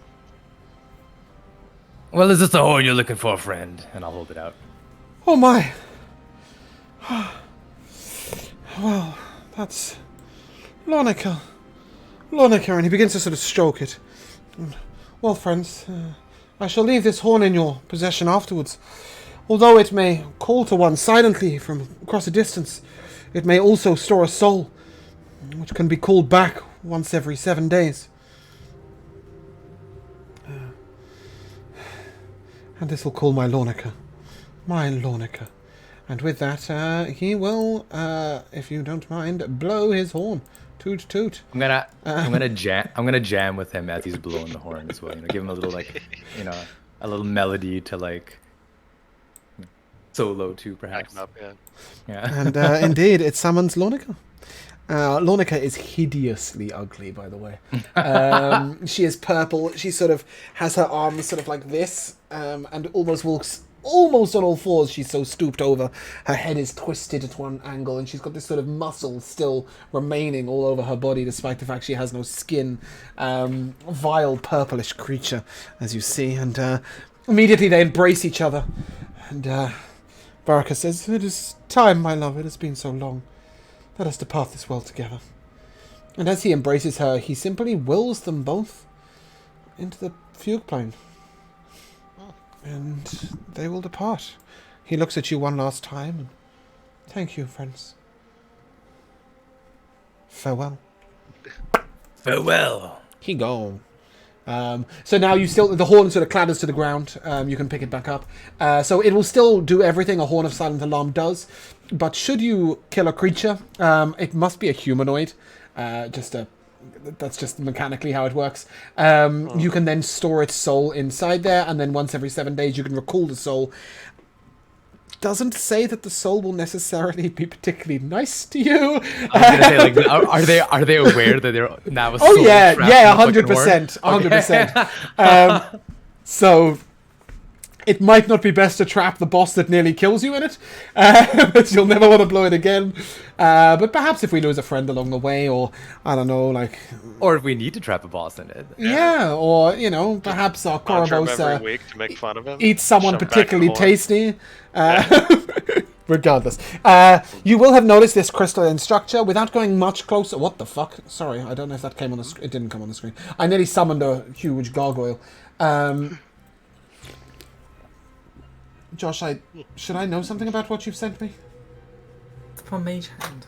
Oh, on the break, yeah, brain fucked. As long as there's just this one burning hand and a picture in it, I'm like, have I done something? Yes, sorry. You would have to move a lot closer to the crystalline growth to really understand its nature. However, you have seen this sort of gibbering-eyed monster, which we'll get to in a second. In fact, Miyago, go ahead and give me an Arcana check while I'm thinking. The growth of the crystals, you've seen these crystals in small form. You've never seen them this large. It is some sort of divination crystal. Felix, you would have seen this used before. In fact, it is the material that is used in crystal balls. But it has been swollen to a size that it shouldn't be by magic. You also see this sort of massive lava pit. It's just a crater in which there are sort of floating rocks and bubbling lava. It doesn't smell very nice. That's about all I've got for you. I think you can also see all the way over here. Is that correct? You can see that there are various sort of... They're like crystals. They're a mixture of rock and gem. They could definitely be sort of mined, gathered, etc. for gemstone purposes. And you Is this when we get different coloured lightsabers? Dibs on orange. Kyber crystals. I'm not that cool. Kyber crystals. Yes, nevertheless, you do notice a lever over here, and this creature is a... I'll grab us your Arcana check, please. 8. An 8. It looks really aggressive. It's got lots of eyes. It has too many eyes, and it is very gooey. What do you suggest, our Corvos? I will try to contact it telepathically and treat with it, and if that fails, perhaps we attack it from here, as it seems to not have any bow or ranged weapon. Let's see. 30 feet. Alright, I'm going to use my 30-foot telepathy. Fantastic. Make a wisdom save. As soon as you said this, I just looked at it. I was like, that's incredible. Decent at those. 19. Okay, you hear an incoherent babbling of strange noises that is almost offensive to your mind. You quickly break the mind contact before it does anything to you. This creature is a gibbering mouther. You know that to get too close to it would be to hear this mindless, incoherent babble that could perhaps set you off your game. You also know it has an acidic spit of some sort. It is foul! Let us slay it from here! Bellows, how do you feel about that? Not great. I mean, I won't stop you from doing whatever you want to do. I'm going to keep my distance. Okay, you do also know that it appears to be moving quite slowly. Well, perhaps we could lure it away from its post and investigate its little hideout over there. That fool who waited around here just to finish a conversation with his wife seemed to last long enough without it attacking him constantly. Bro? A circle to the other side of the lava pit. It begins to move. It's between over it and I. Yeah, I'm gonna keep circling, and I'm gonna. I'll keep the boomcaster sort of trained on it as we sort of slowly work our way around. Uh-huh. If we're gonna want to like take time to investigate crystals and stuff, we're probably gonna have to deal with it. We probably just can't. At some point, yeah, yeah. Yeah. Can I confirm that you've all added your XP? Yes. Okay, because it shows some of you as level 2 and some of you as level 3. There was no, it's updated. It's updated. I'm in 3. Yep, it has updated. Okay, as you guys begin to maneuver around, and it's maneuvering around, and I didn't mean to do that. Hold on, please don't move. Yep. I need you to roll initiative, please. Excellent. I accidentally clicked the go button on combat. We're giving it a initiative, but not you guys. Nice and quick. Okay, cool. It gets a bit pissed off with this sort of ring around the roses. It's moving like a quarter of your speed, and it's going to spit some acid at your faces. Bear with me a second. I need to do some measuring. Ooh. Everybody other than Elmore, give me a dex save, please, as it will gob acid at you. Do I have this? I don't think I do. Oh, I have done a thing. Sorry, bear with me a second. Oh, that is a little large. Let me scale it down. Oh, come on. Is this something visible? Oh, 100%. Yes, you may roll an advantage. 20 twice. So earlier I rolled a disadvantage, rolled 2 2s. This time I rolled an advantage, rolled 2 9s. Plus 2, 11. Okay. Go ahead.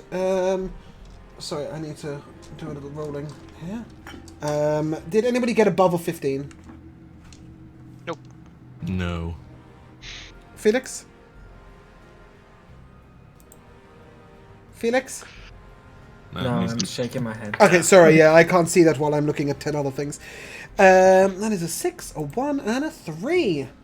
Fantastic. You will, Bellows and our Corvos take 8 acid damage. Oh, sorry, no. 3 acid damage. Yes, it doesn't have a modifier on that, so yeah, just a 3 acid damage for the two of you. Felix, however, I need you to roll a d8 for me, please.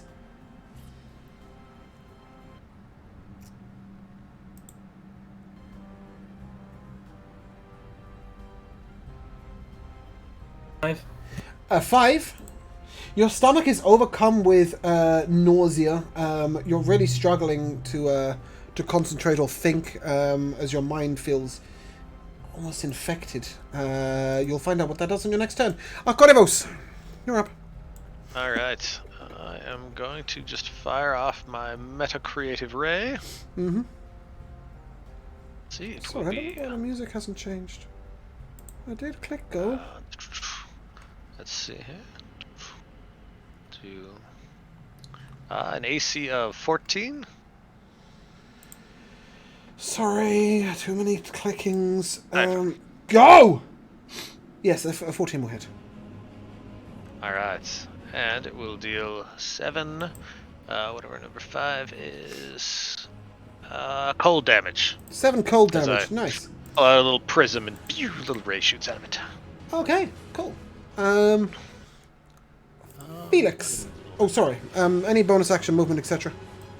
Um, Oh, sorry. This. I'm gonna look at isn't the persistent. satchel of acid vials and then figure if it spit acid at us. It's probably not best to throw acid back at it. And yeah, that's my turn. Okay. Nice. Oh, actually, I dealt damage that turn, so I will bonus action use my psychometabolic surge. Okay. Yep. Felix. You will walk 30 feet northwest.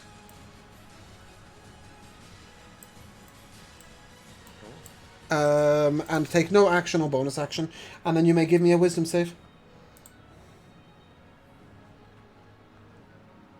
Could have been worse. You could have hurt yourself or all sorts of other things. 13. 13? Ah, fantastic. You are safe. Walk into lava. You will have a turn next turn. No, it does say it will not walk into direct damage. Oh, okay. That would be a little broken. I just walk off a cliff. Bye. Elmo, you're up. So Elmore is going to actually move back to here and attempt to make the hide action. Yeah, you can do so. I'm gonna roll a stealth here. Nope. When you action hide, I'll only ask for a stealth roll if he's actively looking for you. Gotcha. I won't That's bother too bad in general. because I just roll a nat 20. You can keep it for if he does try and track you down. Bellows, you're up. Alright. Everybody's still staying away from it. But really, at this point, I'm good with you doing anything, because Yeah.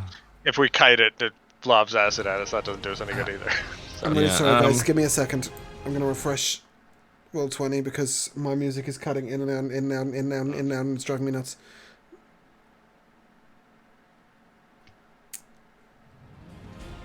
Fantastic. Where's our battle? It's over here.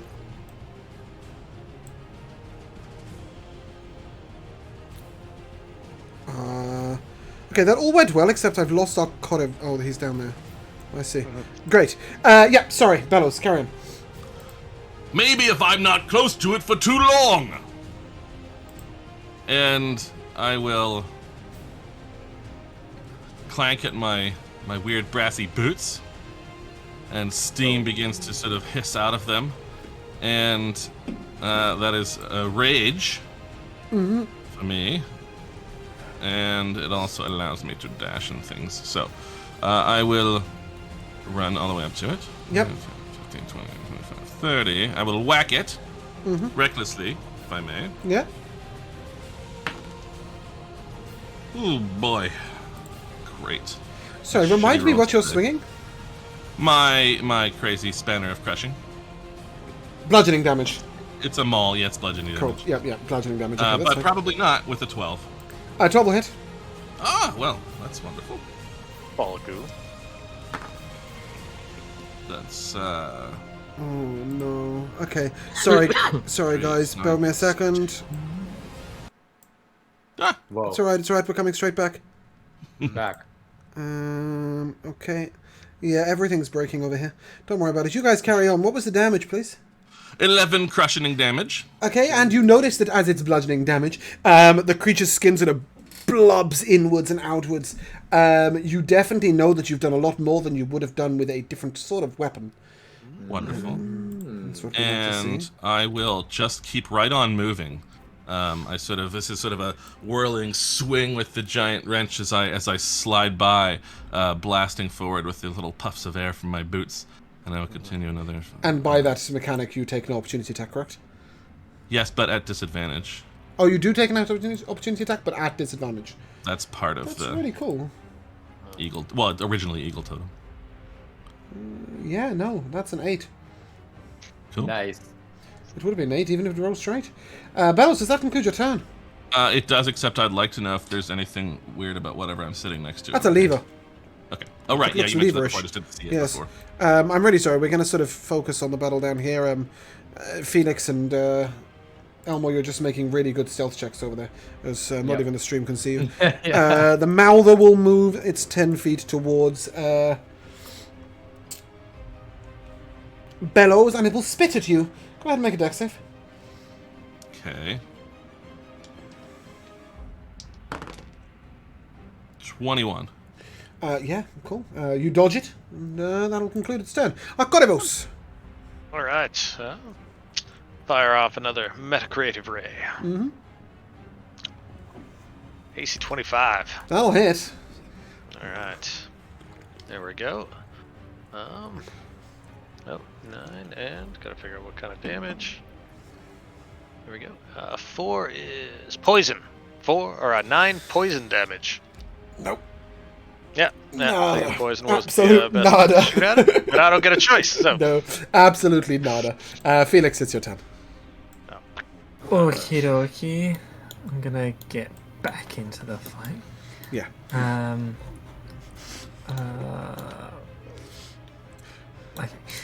Yeah, and I'll throw out a little phlegm. Little what, sorry? A little phlegm. Little phlegm? I think it might be resistant to phlegm. You're spitting at it? Well, that's all I got. Okay. Oh, flame, right? A little flame. Yeah. It's a nat 20. Yeah. Yeah. That'll hit. Damage. And to confirm, your flame does fire damage.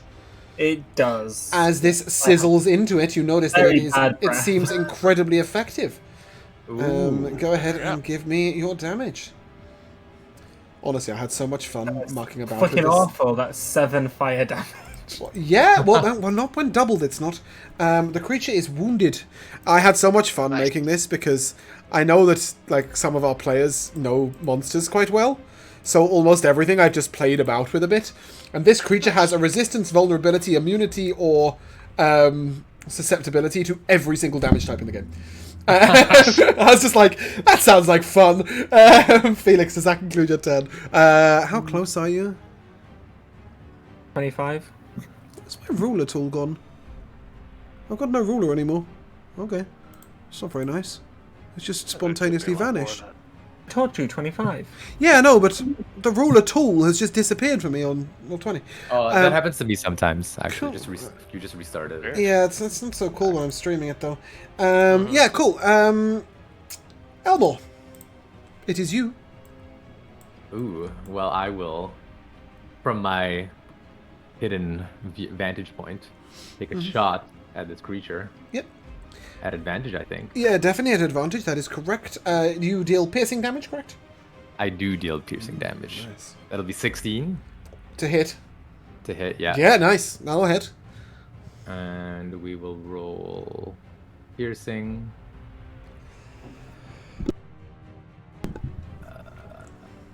So that'll be 8 piercing and 1 sneak attack for a total of 9.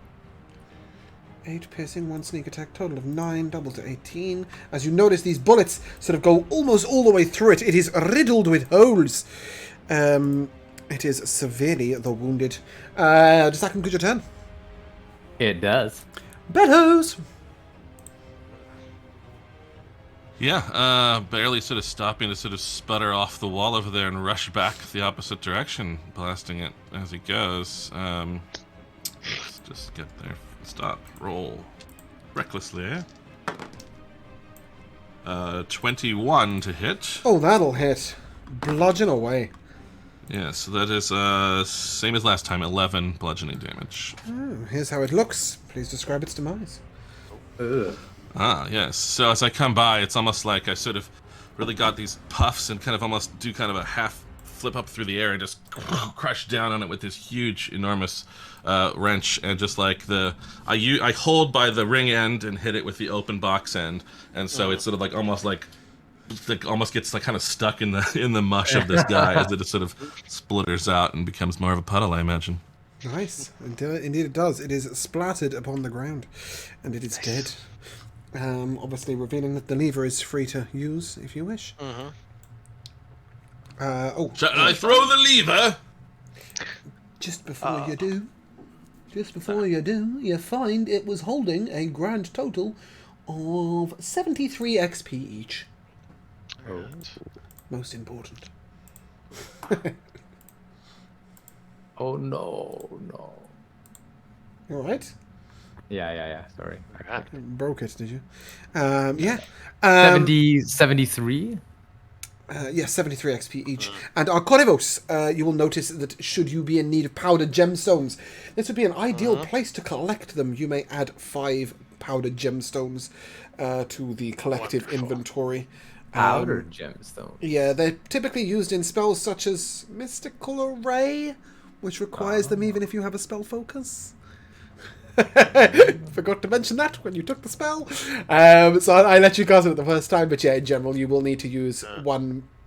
So I usually manage this by weight. So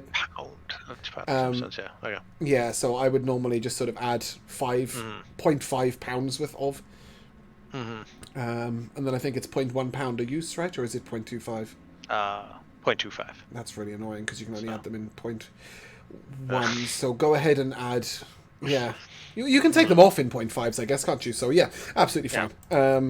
So 0.5 of powdered gemstone. And did we throw the lever? Not yet. No, but Bellas actually became sort of mesmerized by the lava pit. So I've sort of walked up the edge of the crater and I'm just sort of staring in it and kind of like tossing pebbles in and seeing if I get a little flare of actual flame on anything and just kind of trying to understand. It's a 100-foot drop, by the way. Okay, it's deep down in there. Yeah, it's deep down in there. And you do notice, like, it's bubbling up and all sorts of strange things are going on. And as you lean over, you sort of get this smell of sort of acidy burning. It's kind of refreshing, I guess, is the right way to put it. Should there be a desire for a short rest on this level, this is the place to do it. I wouldn't be opposed. I don't think anybody needs it. I don't think anybody gets anything back. No, it's not worth it for me. You know, it's there. Not going to do anything for me right now. Well, in that case, I think Elmore will have snuck over to the lever while give me an investigation check. Distracted. Actually, no, I don't need an investigation check. I'm just looking at your passive investigation. You notice there is nothing off about this lever. It's a little difficult to pull. It's quite stiff, but apart from that, it looks usable. Well, I'm going to make an attempt with my little noodle arms. Go ahead and give me a strength check. Oh, jeez. Here we go. 14. That's exactly what you need. It took everything Elmore had, but you just sort of wrench it across. And you hear this sort of sound. You've no idea what it's done. Anyone notice a change? Perhaps we should check the lightning, as the other lever melted the ice with a fire effect. Perhaps this ended the lightning effect. But, Does Well, anything we are happen here. if I touch this crystal? No. It's crystal used to make crystal balls. It's been swollen by magic that none of you understand. It is near impossible to break with any of the items or mundane equipment you have. You would need to break segments away with some sort of other clever magic that you don't understand. But it's there. It looks cool. We'll come back when I have disintegrate and just carve a chunk out. You can go ahead and whiz all the way up to here where I'm pinging if you wish. Get into the crystal ball manufacturing. I've forgotten to do the explorer mode thing again, haven't I? Oh, how tilting. Well, I will tell you for free, there is only one place in this map you haven't explored, and it is here. Where the lightning once was. And as we progress over, I'm going to put us down. I'm going to turn on explorer mode. Explorer mode, so I'm going to tell you that the place where we begin is here. As you are in the water. Fantastic. And we're going to take a short break. All right. Be right back. All right.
Hello, hello, and welcome back.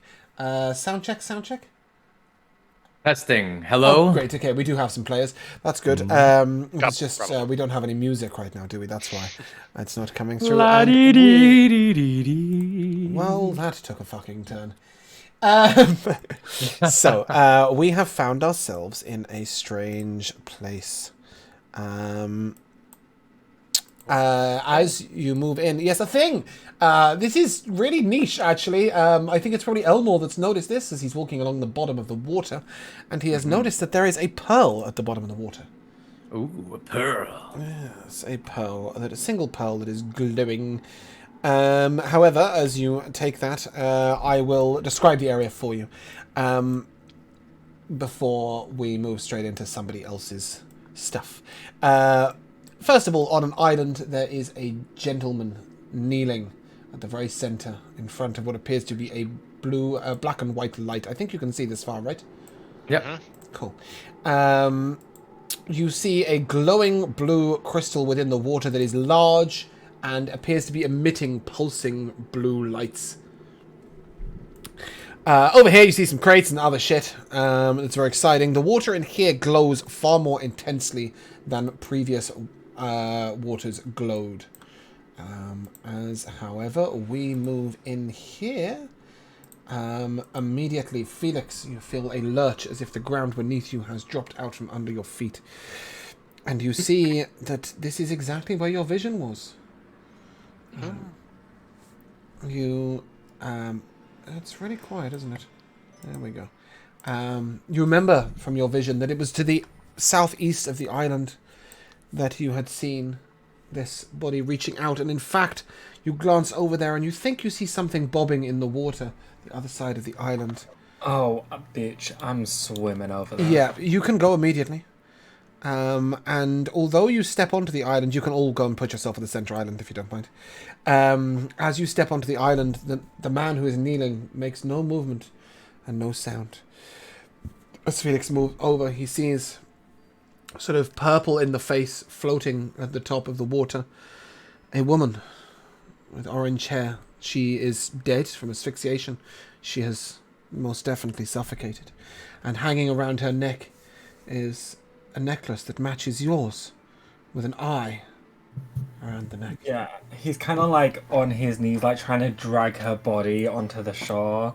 You know, he's like flipped her over so she's like facing up. He's like shaking her, like, you know, he doesn't know first aid's not a thing, and you know. You just hear a sort of clear, crystal clear voice interrupt you as the gentleman turns to you and, "She is dead, Felix. She will not rise again. For it is your turn, not hers. She died, well." And with that, he sort of looks at you and makes an assessing eye while the DM asks, "How long have you been alive in your new life?" A year? What a great question. I think it's a year, correct? Since you were Yes, born? it has been a year. She has been alive since the moment you drew breath once again. For I had need of you, but her purpose was fulfilled. Come, seer. Let's talk about your visions. Hold on. Why didn't you help her? Her time was past. She foresaw her own death, and she fulfilled her destiny. It was only my role to come here to greet you, as I knew that this is where I would find the next in the line. Is there anything else on her person other than the necklace? A robe that lies sort of tattered is just a plain sort of robe. Really, I'll take off her necklace, and I'll put it in my pocket. I don't think he has pockets. As you take it, it does feel a little uncomfortable to hold. Like, you're aware that it doesn't belong to you. But you're still able to take it. And then I'll kind of like, what's the word? Not like aggressively, but kind of like, walk over. How do you know who I am? I don't know who I am. He stands sort of a foot or two over you.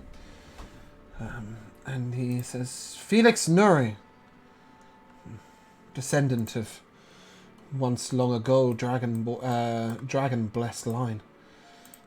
Visions of the future are yours to hold. For that reason you take my interest. Who am I, you might ask? I've had many names since the act that you've come to call the Sundering. But for now, you may simply call me Fate.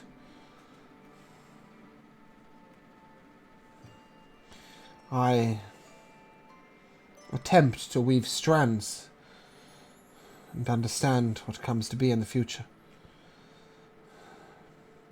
In exchange for helping you determine both who you once were, for that is not known to me, and for assisting you with some powers. I would like it if you would allow me to be aware of your visions. For I hope once that your visions may lead me back to a form that I wish to recover.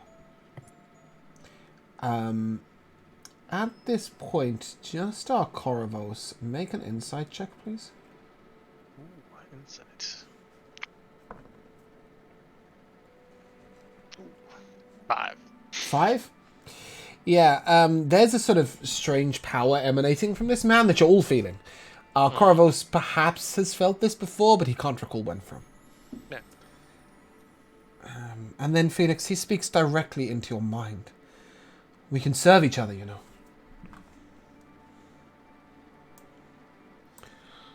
Can I talk back in my mind? Yeah. What do you mean serve? What are you? Who are you? As I said, many names have been mine. You may call me Fate. I seek to find a way back to the stars. But my goals are abstract to you, mortal. What matters is that I'm somebody who can give you strength and understanding in exchange for being allowed to see your visions with you.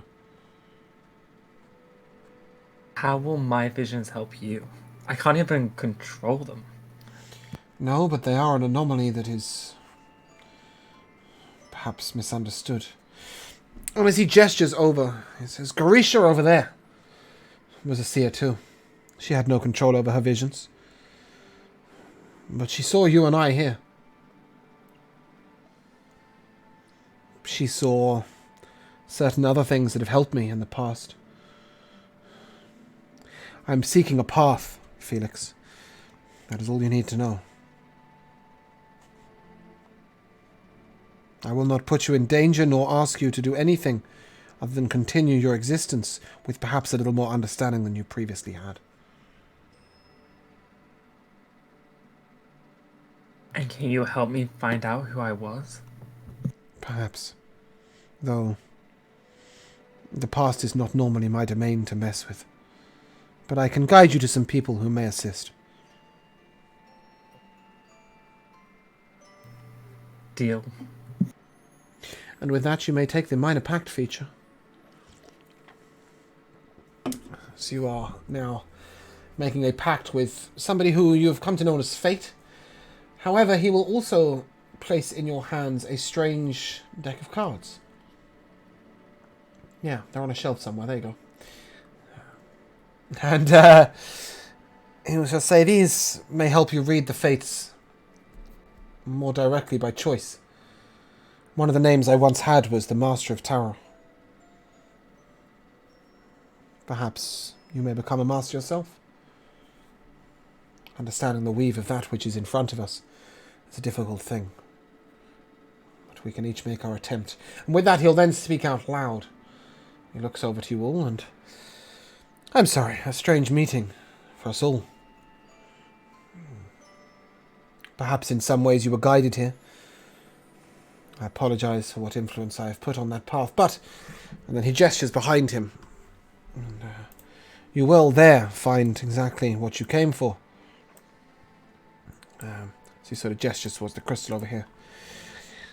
This will have much impact on Arenas.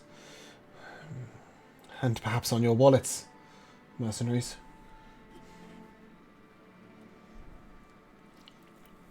He sort of, with a gesture, allows the crystal to rise to the surface, where it emits blue lights, and he pulls it closer towards you,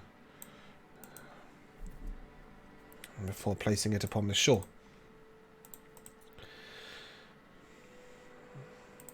Water purification is its role.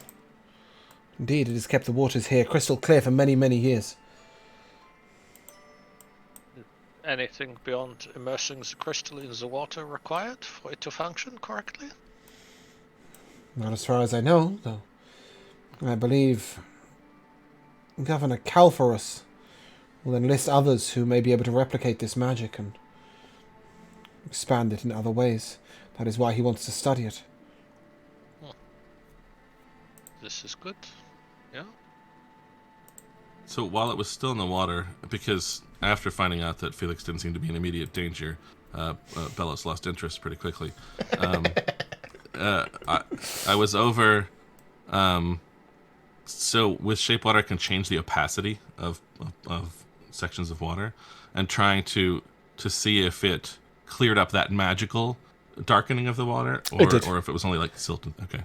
It did. In fact, to do it too close to the crystal was just impossible. It was so sort of negating it. But as you tried it further away, indeed, different elements. Is this crystal similar to the ones that we've been encountering? No. It just happens to be using the same piece of art because the blue sort of around it are the same sort of crystal. But at the very center of it, it is just simply a sphere of the deepest blue. A bit like a sort of, like the glass of a snow globe. It's a bit like that, right? Yeah. Deep blue inside. It's sort of emitting a light constantly, even when you've taken it out the water. It's quite light. It's approximately this large, so sort of 8 or 9 inches in diameter, and light to the touch. In fact, as you've taken it out the water, the crystals begin to melt off of it, as it becomes just an orb. I'll turn to the guy and sort of say, and this is yours to give, stranger? No, but it is yours to take, should you wish. It is but an object, a trinket. I did not come for it, but for Felix here.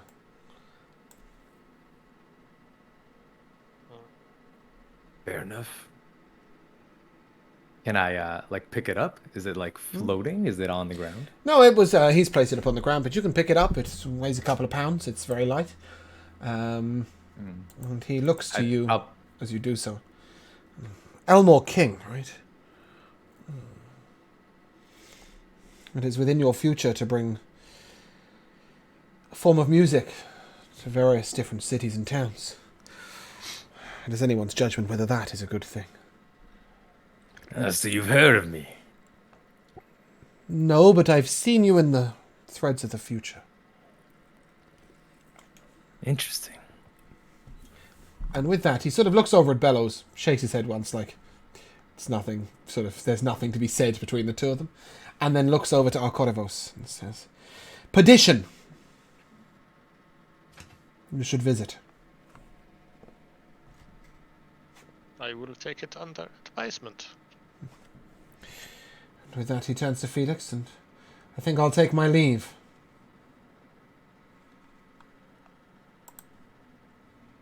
Well, you said you was gonna help me. You're gonna go. Then this voice sort of recurs in your mind, and we are connected now in more ways than one. But this material area, I do not need to remain in any longer. And with that, he is going to stride over here, and he is. Oh no, he's keeping the light where it was. He is going to simply walk into this rock, where he disappears. Just a reference, couple of things descriptively about him that are relevant. Around his neck, he wore a necklace similar to yours, Felix, but in gold as opposed to silver, with a strange blue light at the center of it. He was approximately 9.5, 10 feet tall, so not particularly human in appearance, sort of some other, but humanoid, and he was almost impossibly beautiful. Sort of face features too symmetrical. To look almost alien. But he's buggered off now. He left his light, though. That's nice of him, isn't it? Friend of yours, Felix. Hold on, and put them in order.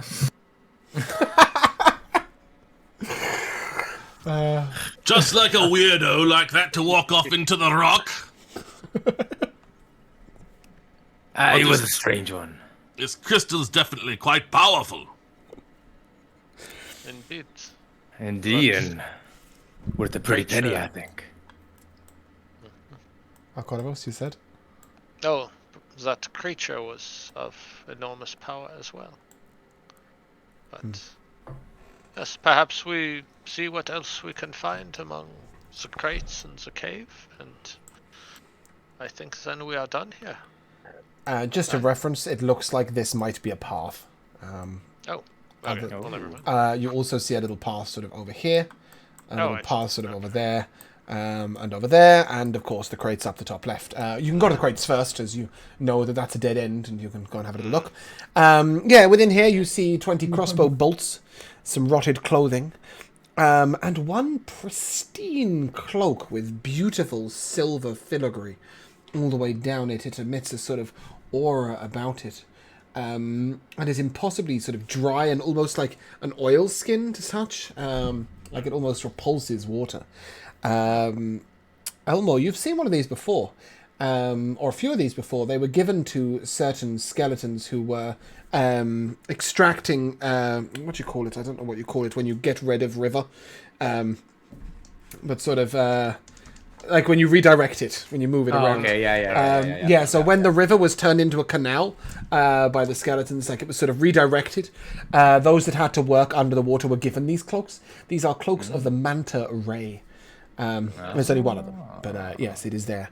And that's just... Before Felix goes over with everyone, he's gonna go kneel down next to the woman. And he's just gonna be like, sorry you had to die for this to happen. Yeah, go ahead and give me an insight check as you look at her. There isn't much left of her. She is but skeleton, but there are a couple of things that you might notice. 24? Sorry? 24? I'm just hearing the 4, but I know you're saying something before it. 24? It's a 24, right? Oh, I suppose it's not going to be a 34, is it? But I didn't know if you were going like just a 4. Yeah, so with the 24, first of all, she was obviously quite old. You can see that from sort of like the hunch of her spine, for example. She was not the age that you saw her drowning at, or if she was, her body is older than that. You're not sure. But as you lean down, sort of you're grabbed by an impulse to touch her. And indeed, her hand will grip yours. And you just hear into your mind this sort of residual thought in a feminine voice. It just says, seek the giver of dreams. Work that one out. When this sort of moment passes, you sort of look down and her hand is in exactly the position it was before You were touched and you begin to wonder whether it actually grabbed you or whether you imagined it. Yeah, definitely looking around thinking, oh my gosh, why is no one here to witness this? They're all just pecking through these crates, while they're just like having a conversation with a dead person. Yeah, and then I guess with that, I'll head back over. But even though like he's with everyone, he's just like clearly not there. He's like completely enamored by the cards and like what that guy said. Okay.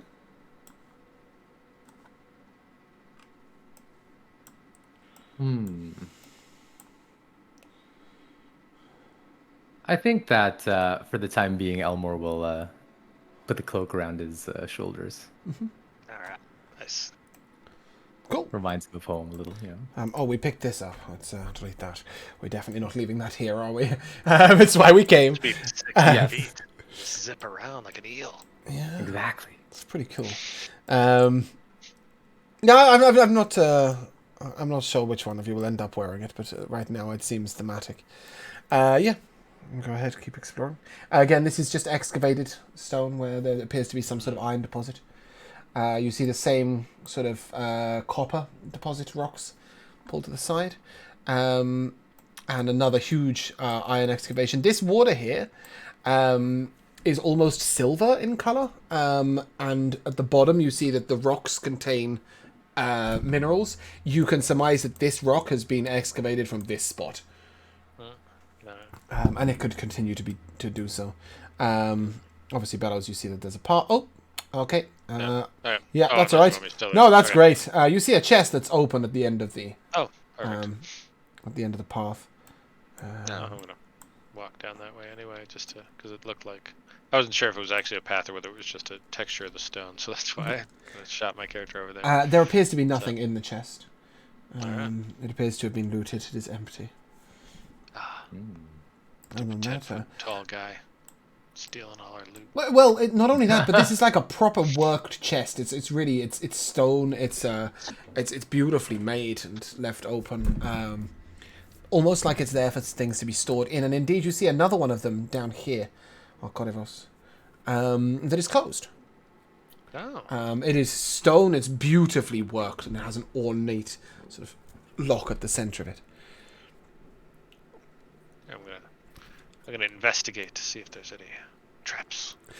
No, it appears to be locked. It potentially could be fiddled with to be unlocked, but definitely this chest is too sturdy to be smashed. Ooh. Yeah, I think you might need Elmo for that chest.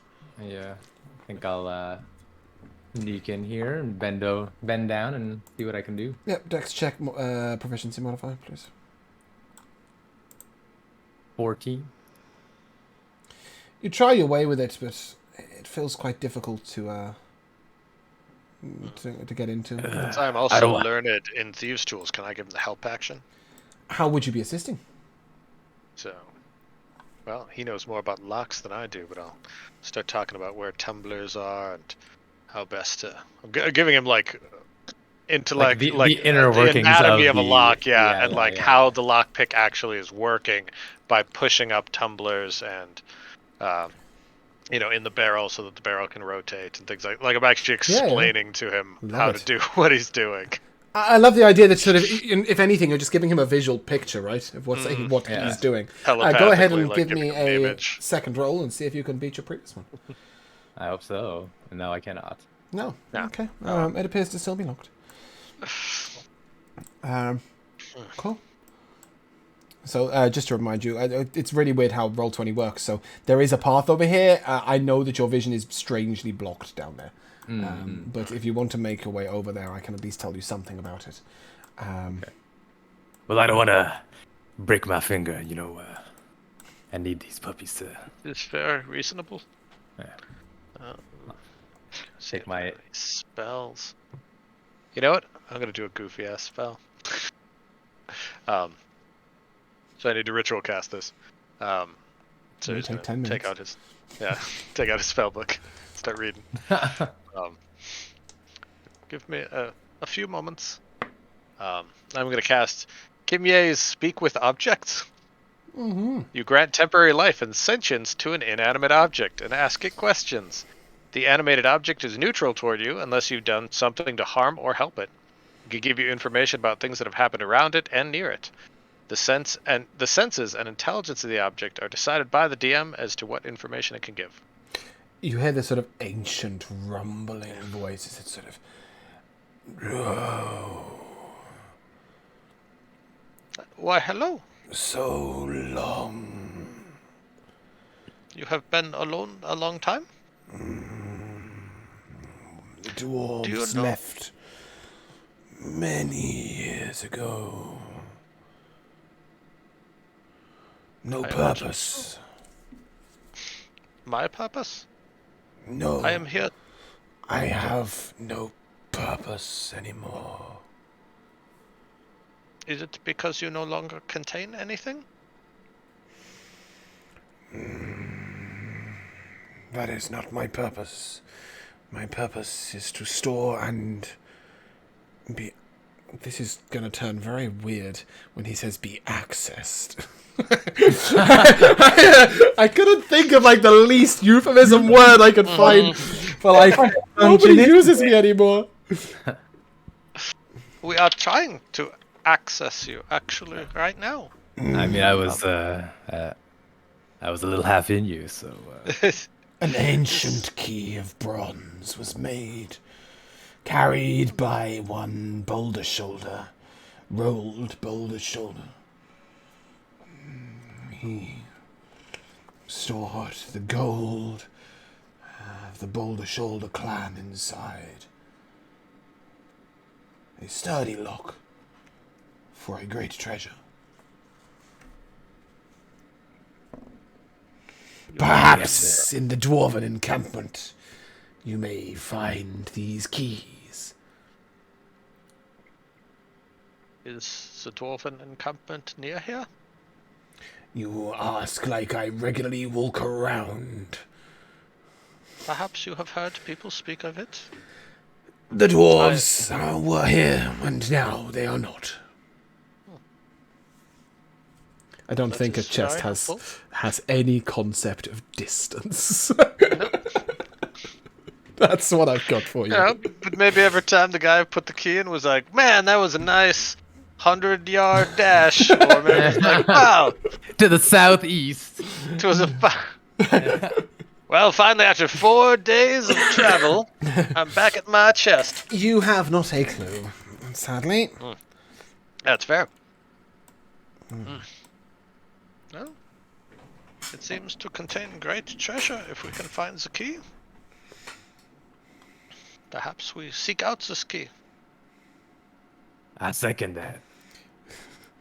This is so awkward. I just never pictured you guys walking round this way. I can't wait for you to find the other side. It's so backwards. We had a conversation with the chest before we walked down the other path. But chest, we will be back as soon as we find this key, and we will make you useful once again. Barbus. I look forward to it. How long is this poor fucker sentient for? 1 minute. Okay, he won't mind that. He'll be silent by the time we come back. It's just... Yeah. Okay. He's just sentient forever now. He goes mad. I'm assuming we have no other conversation dark. to have with the chest. Yeah. No. Nah, I'm good. Okay. I also assumed that Bellows just like took off in the 10 minutes that he had to wait to. Yeah, I mean, I've been just sort of wandering around, looking at the water.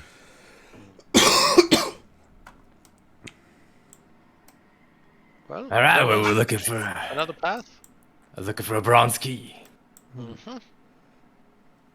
The Boulder Shoulder or something, dwarf? You notice here... Oh, not quite. Yes, now you notice.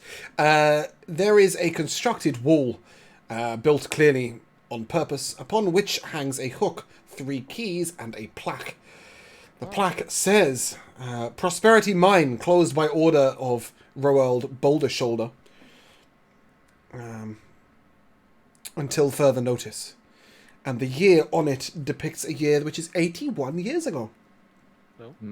It says nothing about the reason for it being closed, and upon the hook hang a gold, silver, and bronze key. Imagine that. I really didn't picture us doing it this way round. Let's grab a bronze key and go back to the chest. Okay, cool. If you go back to the chest, which I'm sure you will do, you will open I'm gonna take the gold key and just sort of. the gold and silver pocket key it. don't appear to have any purpose so far. You've unlocked every chest you've seen. Yep. Yeah. However, you notice, you will have noticed the chest at the northeast had a silver lock. So perhaps that key opened that. The gold one, however, we're not sure about. But the bronze one, if you want to move it up, all the way back to the chest. Yeah. When you open the chest, you will find 355 gold pieces. And some papers. And these papers are the deed to Prosperity Mine. By name of Roll Boulder Shoulder. There is a brief scribbled note there that says, in case I don't come back. And the deed is, it's written in detailed Dwarvish. So I suppose I shouldn't really have told you it's the deed to the mine, because I don't think anybody speaks Dwarvish here, do they? But I'm sure I do have comprehend I'm sure our languages, Corvos which I would have comprehended could ritual languages to cast, read it, and it would have happened. And basically there is a deed to Prosperity Mine. Interesting. I'm assuming that Bellows probably thwacked the wall once or twice just for the hell of it. It appears incredibly thick and difficult to break through. Okay, yeah, he was definitely investigating how sturdy the wall was. That was what I was going to say eventually. Even if you smack it with a sledgehammer, today is not the day for that adventure. You know, every time you say Boulder Shoulder, I think you're insulting someone. Well, I mean, perhaps that is how he gained the name. Nevertheless, you appear to have traversed every corner of this map, I believe. I believe so. Looked like it. Okay. And you got what you came for, which is good. But I know my players. Can I assume that we're really curious what that path that went downwards was, that we never envisaged on floor 2? I think so. check Yeah, it, I yeah. think so. I mean, there's been some goodies in this. Not only that, Oh, we but- got a gold key. Maybe we found a gold chest. Not only that, but there is something specific about this. I don't know where your characters currently are, or if you can make it through. So I'm just going to hook you over. Oh, you seem to have left I some got it. spindly dudes over here. Yes. You all made it through? Great. Yes, as you approach over here, there is a sort of strange smell of sulfur burning? We're not sure. If you could just stay right there for 1 second, please. Fantastic. Yeah, okay, you may continue. I just needed to pull up some notes. And as you move around the corner, you see two giant fire beetles, and shit. a sort of a fire elemental that's really, really small, and frankly a little pathetic. Guarding the way down what appears to be a staircase where embers fall from the ceiling. If you remember, the twat on the boat, on the ship, was talking about the lava. lava chambers. Perhaps you may intuit that this is the way down. Nevertheless, as soon as you make yourself visible, I will ask you to roll initiative, as these creatures will attack on sight. Excellent. Before Got before I do, can I cast Mage Armor? Yeah. I think you would have had that anyway. Wait, are you casting that with a spell slot or not? No. Okay, cool. I figured that was why. Yeah, cool. Once you took that pact, you felt yourself armored with the armor of fate. I was more thinking I got it from the Fool card because that represents the beginning of a new journey. I think that different writing reads its way over you in magical lighting, saying plot, plot, plot, plot, as you found yourself armored. Yeah. Nevertheless, we find ourselves in a battle with some tings. Oh, nat 20 for Bellows. Oh, wrong music. That's what I was looking for. Too bad Bellows doesn't have the slightest idea whether this is a rage-worthy event with his last rage. You can give me an insight check, Bellows. See whether you can assess how frightening these things are.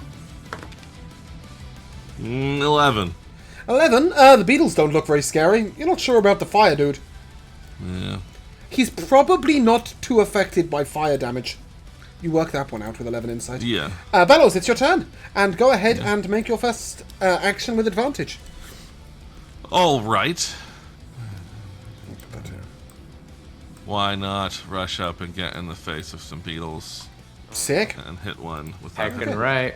Go ahead. advantage without being reckless? Yeah. Pulls free the giant wrench. Swings for a 20, not natural. Yeah, that'll hit. 10 smashy damage. Yeah, you just crunch this thing into the ground like you stood on it with your hammer and it just splat. Beetles aren't much of a problem. Are you stuck in that wall, Bellows, or are you good?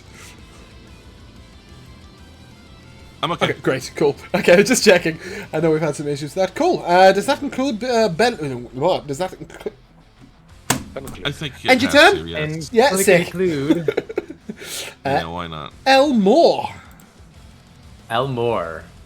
Gonna move over a little bit, and I'm going to fire at second beetle with the boomcaster. 19. Yep. I'll roll it within. All right, 10 damage. Oh no, sorry, 5 damage. Chick splat. As it is completely splattered against the ground. Oh, nice. Very nice. Very Aquativos. nice. Sorry, Elmore, any bonus action, any movement? Rico, any bonus action or movement, or are you done? I will just move over to the wall Great. and call it. Aquativos. You're up. Alright. I'm going to cast Mage Chain. So it gets to make a dexterity saving throw or become restrained. I will not... I will say that Aquativos is quite aware that this creature is non-corporeal. Oh, okay. That... Yeah, I mean, it's fairly obvious it can't be grappled, restrained, paralyzed, petrified, poison, anything. It's a ball of fire. Oh, Yeah, go ahead. look kind of mannish shaped, so I was like... Yeah, it is sort of...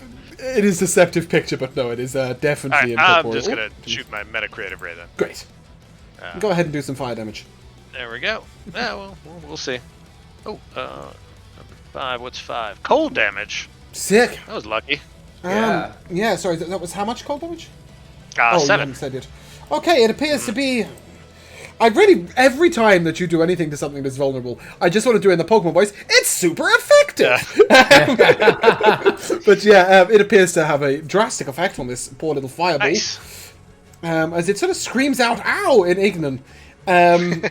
Does that conclude your turn, Arcorovos? Yep, that should be enough. Okay. Yeah, okay, so that will bring us to our little fire dude. He's going to move up to Bellows and he's going to poke him. Oh, I can't roll? Huh. That is a 7 to hit. Nope. And a 25. Oh, that one gets him. That's a nat 20, I'm afraid. Meaning you will take 2d10 of fire damage. And I was not prepared to have to roll this by my own dice. That is 2 fire damage. 2 ones on my d10s. Brutal, savage, and awful. You're not resistant to fire damage, are you? No, lightning. Okay, it's lightning, right? Cool. I just had this wonderful thought that was halved. Yeah, that'll conclude its turn. Felix, you're up. And I think this is the one time at which you don't have anything you can do, right? Yeah, no, I mean, especially because we talked about changing Eldritch Blast to doing fire damage instead. Yeah, Eldritch Blast will do fire damage. That's okay. Not long. But that's fine, I'll still do Eldritch Blast. Okay, cool. Yeah, you knock him. Yeah, yeah, so like, instead like of his like magic usually coming from his hands, like the deck he's holding thus like glows, and then with his free hand it comes out of. What's your problem? Roll me damage. I need to roll to hit first. No, you don't. Why? Because it's not armored to this attack. Go ahead and roll me damage. Okay. That's 7. As the flame streaks towards him, you notice it sort of becomes part of his body as he strengthens up a little bit. Thanks for the heal, love. Great. Fuck me. Sucked it up. Yeah, in all fairness, you're getting something soon, aren't you, little cope? So, Bellows, you're up. All right. So I sort of imagine that Bellows was kind of almost trying to concentrate and keep the fieriness of this thing back and bleed it off as sort of his own moisture boiling away. But now just tries to sort of use that to swirl around and whack at it. Yep. I will reckless this here. Probably good that I did. 16. 16 will hit. Your weapon is of a non-magical nature, correct? Absolutely. Indeed. That's fine. Go ahead and give me damage. Not much of a choice on that. Let's see here. 8 plus 3, 11. Smashy damage. Yeah, you know, it moves backwards as you hit it. It definitely affected it, just not much. Cool, does that conclude your turn? Yeah, I think that's all I got. Oh, sorry. When you hit it, you need to take some damage. Hmm. Oh, look at me! This is brilliant. 1 fire damage. Can't roll anything. It's having a hard time with me, but hit it with something other than fire, would you? Elmore, you're up. Elmore is going to move into the space here, get out of line of sight, and just reload the boomcaster for now. Okay, cool. Corvus. Alright. Another meta creative ray. Go on, do some fire damage. See what color I get. Oh, number 3 is lightning. Ah! Nice, nice. Damn! I was so excited. Like, it's gonna happen at some point. I'm just Yeah. gonna shoot fire at it and be like, well, AC 24. That'll most definitely hit. There we are. Alright, 7 lightning damage. Cool, that seems just to have its regular effect. Excellent. 2 attacks from... Oh, sorry, any bonus action? Nope. That is an 11 and a 17 to hit you, Bellows. 17 does. Cool, that is... I'll keep putting my D10 away and get back out again. Oh, that's 2 fire damage. That's nice, isn't it? Felix, you're up. I'm assuming you're not throwing fire at it. Do you have a weapon over there? I don't have anything. No. Okay, cool. Assuming you're not throwing an acid bomb. Yeah, cool. So Unless someone wants to let me see through their senses, I got nothing.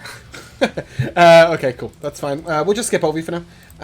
In all fairness, you guys have noticed this is looking a little hurt. Oh, yeah, I meant to do dots for that, aren't I? Bellows, you're up. Alright. Let me hit it again. Sure. I don't have much choice. Oh, God. 2 and a 3 on Reckless. It's going to be an 8. An 8 will miss, which is good for you, because I rolled a 10 on the damage. It's like you knew.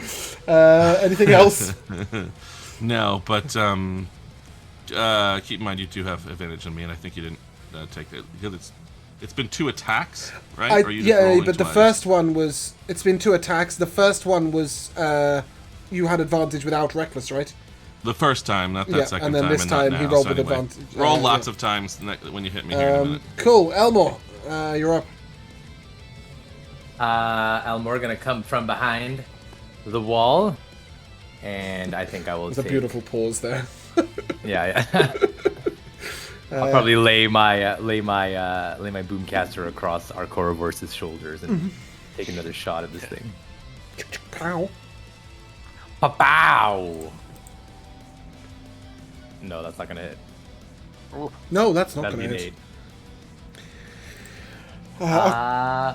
8. Anything else? He's gonna move back. Cool. Corvus, you're up. See what element. Oh, that's the radiant one. Nice. See if it hits now. AC 18. I don't think you've missed a single attack in this campaign. It's it's remarkable. I think the wisps have missed a couple. Yeah, definitely. But yeah, I keep hitting, which is nice. Alright, so 9 radiant damage, and he gets to make a constitution saving throw, or become blinded until the end of the next turn. He is brought to his knees with damage. His con save is a 9. Disadvantage to attack Jodai for being blind. Yep, he gets a 9. Excellent. So yeah, he's blinded till the end of my Cool. next turn. Okay, so I'll roll straight again. That is a 7 and a 12 to hit. Neither. Felix, we're just gonna skip over you. Bellows, do you want to kill this? I just offer Felix my dagger. Just stand still. This is no fun. Either neither one of us hitting the other. Oh Jesus! It remains unfun. I don't know. 13. 13 will hit. You take 9 good. fire damage. Fucking bastard! Stabs from the grave. You need to do 1 damage. Okay, well I did. As you sunder it in 2. 9, you said? Yeah. Well, I'm not in great shape, but whatever. Okay. And at this moment, if you wish to, before you descend into the lava chamber, you may take a short rest as you finish the level. As Bellows has just had his HP sundered by winning. There we go. And before we forget XP. Oh, yeah, that.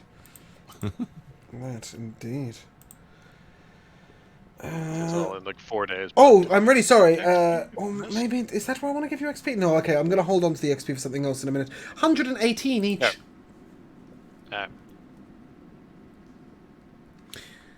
Did we want a short rest here for Bellows' sake? Bellows, what are you feeling? Yeah, I'm I've good got with one hit die left. I may as well use it. Yeah, you also know that you've done what you You came also here get for, a- right? So You also get a D6 from Song of Rest. Cool. sick. Nice. I don't know why this says only 2 of... One of them used it. Definitely used 2 of them. This is getting all messed up. That's okay. It won't be long before you can just click the long rest button. Sure. Happy days. It's starting to smell more sulfurous as we make our way this way. Yeah, it's definitely hot down there. With the exception of Elmore, you've all noticed it's pretty damn warm down there, to be fair. It's probably quite nice for Sebastian. Oh, names in brackets. It's probably quite nice for Felix. He's probably been cold this whole time. And the rest of you, yep, post short rest. We will bring ourselves down here. Okay, bear with me a second. I'm going to turn on Explorer mode so I don't forget. Wish it was just already applied. Oh, I'm zoomed in so close. Where do we start? Where do we start? Oh, here we are. Here. It's sort of quite central to the map. A little bit to the left. Are we all in? Right. Yeah? Ready to roll. Oh, there we go. Yep. Bellows is here. There we are. Cool. Okay. Yeah, it's warm down here as you hear this sort of strange bubbling and lava-ish effect going on.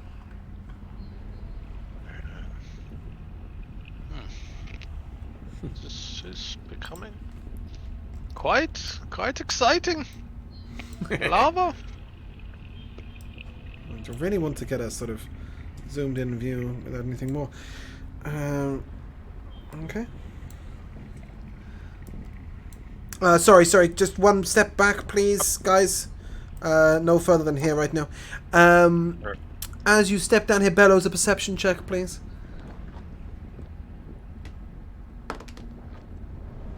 That is an 18. Okay. Yeah, cool. It's hot down here. Strange smells, strange sights. Go one step at a time, please, guys. Sorry, I know that kind of gives something away, but I don't know how else to... No, click! fine. Stop there. Yep. Who are you? You are... Elmore? Oh. That's a dex save from Felix, Bellows, and Arcodivos. However, at this moment, before you make those rolls, Elmore, you feel a click as you stepped on a pressure plate. We come first to Felix. Felix, what do you do? Oh, I really want the music for this. That's a 14 dex save. I'm not interested in the dex save right now. I just want to know what you're doing when you hear... What would I do? I mean, I have no reactions. I guess I would try to use my control flames to... Oh, so you're going to react to the flames. I love it. Yeah, to shape the fire away from me. Love it. Okay, great. Arcodivos. You hear this sort of horrible, suspenseful click as Yeah, he's just gonna try to like Elmore dive. Oh, you're again, you're just saving in this yourself. direction. Yep. Great, Bellows. I'm not sure I understand exactly what we're reacting to here. So Elmore has stood on a pressure plate that you hear a click of, and you hear this sort of as a flame begins to expand from actually right underneath your foot. Yeah, okay, so it is all one thing. It's all one thing. Both Josh confused me. Both the plate and the flame. So you could try and affect the plate, or you can try and affect the flame, or you can just try and save yourselves like everybody else did. Yeah, I mean, I don't know how much I can do. I mean, I think that, yeah, I mean, I might try to, sort of taking a cue from Felix, because I also can control flame. I might try to shunt it over toward the wall if sort of he's on that side, so we'll try to sort of see if we can sort of shunt it all to the southeast as much as possible. Okay. With that, Elmore, you have stepped on this plate, and you quickly notice that the ground is sort of tiled with sort of... There's a separation almost like within every 5-foot square, right? I'm going to move you for 1 second just so I can display what you are standing on. One of them. Okay. Wait, does this mean that Jodai is the Avatar? Yes, definitely. It really doesn't. James has been pushing that since the beginning. That's really not my point. No. It's not about that. It's that we had a campaign where there was a character who had all 4 bits of Genasi heritage, and they then called him Aang for the rest of the campaign, and he was the Avatar, and I never got... it got to the point that I forgot what his original name was, so I just renamed him Aang. So anyway, right, sorry. The point is that this red light has glowed upon the metal, upon the platform that you've stood on. You've seen this red light before. It immediately hits, everything around it, but it's also made this horrible explosion over there. Bellows and Felix, as you use Control Flame, make your dex save with advantage. Our Corvos diving out the way is just a dex save, I'm afraid, so... Yep. What did we get in our dex saves? I got a 16. Okay. 19 as well. Fantastic. You all dive out the way and somehow manage to take no damage from this huge ball of flame. Isn't that nice? Yeah, cool. You may continue. Elmore will turn back to them and be like, whoops. Perhaps we proceed a little Stop. slower. Dex save. Just from Elmore. Boom. I'm enjoying this. Nat 20. Nat 20. Fantastic. Okay. Yet another one of those plates says I have to move you to move it. Or rather, I can move it to move you. This one a little different. Again, it sprouted up flames. But it didn't heat on the spot. Cool. I'll turn to our Corvos and be like, you were saying. Bellows, can I assume that you've gone a little forward at this point? You're probably not at the back, right? Can I put you there? Is that okay? I can tell you that's Yeah, safe. that's fine. That's cool. fine. Can you give me another perception check, please? And see whether you can identify some of these. As you've now noticed that there's quite a few of them hanging about. Okay, this time 22. 22, that is what you needed. These are currently unlit. Cool. We're playing Minesweeper. Yeah, sort of. But you're able to now maneuver around those however you wish. Yeah.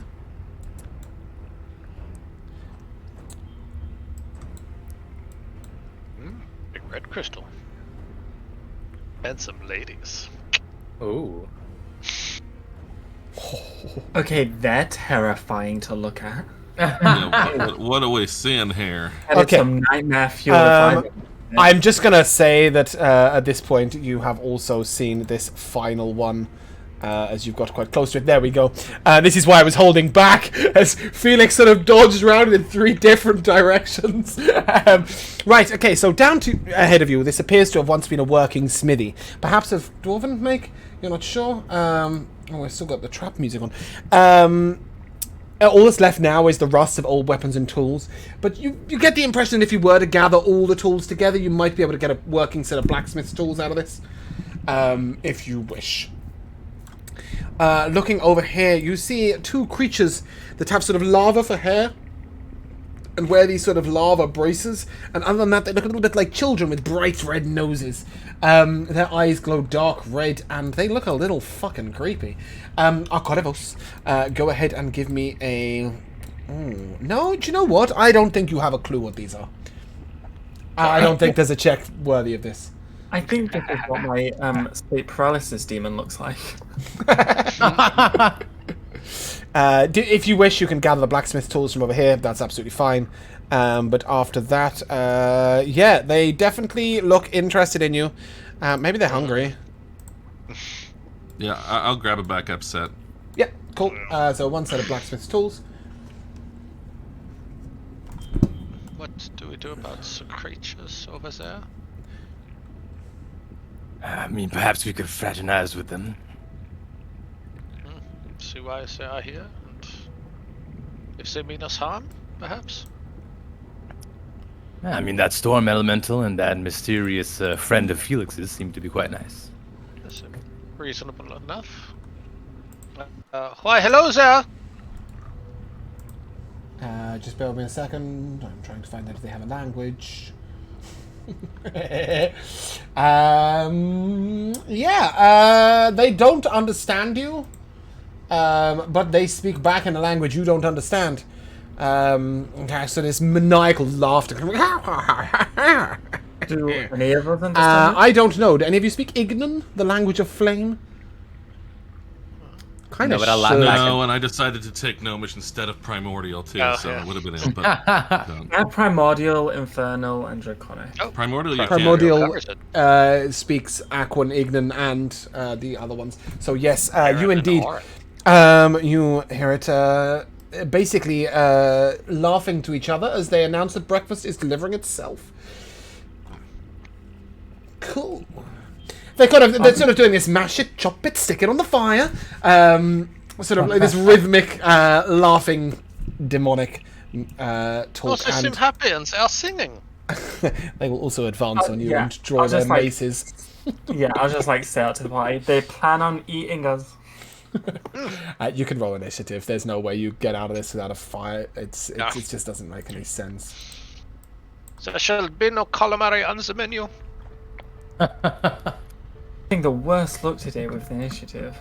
Well, it's better to roll a low initiative and then hit with your first attack.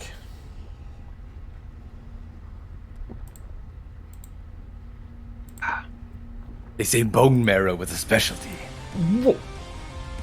I enjoy bone marrow. I love bone marrow, so damn Argonivos, Roast it up. as you see them draw their strange maces. Go ahead. Alright. How corporeal do they seem? Oh, very. They are completely corporeal. Excellent. Okay, so this one here, I'm gonna try to mage chain her. Okay, that is that one. That is a strength save, is that correct? Dexterity saving throw or become Dexterity restrained. Alright, That so is a that 12. one is restrained. Nice. DC 15. Cool. Do they make an so action or at the end of their turn to avoid it, to get out? The creature may attempt to break free from the chains, making a strength saving throw at the end of each of its turns or the duration. Marvelous. Does that it's conclude your turn? restrained, We have advantage to attack it. I'm gonna move up here. Then I'm done. Okay. Stand in front of Felix with my shield. On its own turn, it will make a strength save to get out. Strength check, sorry, 22. Oh, yeah, that'll do it. It broke its chains at the end But of it its is turn. at the end of its turn. That is the end of its So- turn, yeah. It doesn't have anything else it can do, so it'll break those chains, but miss its turn. Right. Elmore, you're up. So I was kind of shooting straight after you, but it's just how fate works, right? Can help to give advantage to a couple folks. I'll before. lead off with a blast from the boomcaster. Okay. Hopefully hit. 14. A 14? 14 will hit, yeah.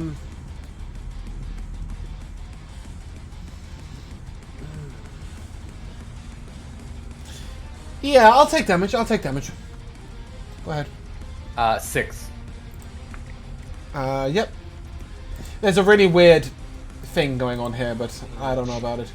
Yeah. Okay. Cool. Felix, you're up. Sorry, Elmo. I need bonus sorry, action mouvement. I always just cut you off. I'm just gonna move. I assume this is like a pillar. Yeah. Yeah, I'm gonna move right here. Great. Felix, you're up. Yeah, I might as well waste things now. I feel like we're getting to the end. So I will spend 1 sorcery point to twin spell a couple of chromatic orbs. And the damage type? They have actual living lava on their chest and head. And I have the soul of a dragon in me, but I have resistance to fire. Maybe if you give them even more fire, that's what does them in. Exactly. Overload. Yeah, we've seen this cartoon. Cool. Get overload. Yeah. Is it doing fire damage? What? Is it gonna do fire damage? Of course it is. Should I not? Is that what you're telling me? No, you can do fire damage, it just won't do anything, so I won't bother taking an attack roll. Well, it will do just 0 damage. It's immune. Then I guess I'm out of this fight. Yeah. I did design this dungeon before you designed your character, that's all I'm saying. Your time will come, Felix, but it is not yet. Actually, at this point, you can throw an acid bomb if you want. It is the end of the dungeon, as you said. That might be worth doing. Or you think it might be near the end of the dungeon. Throwing an acid bomb? Great. It's 2 dex saves, right? Acid bomb is available on D&D Beyond.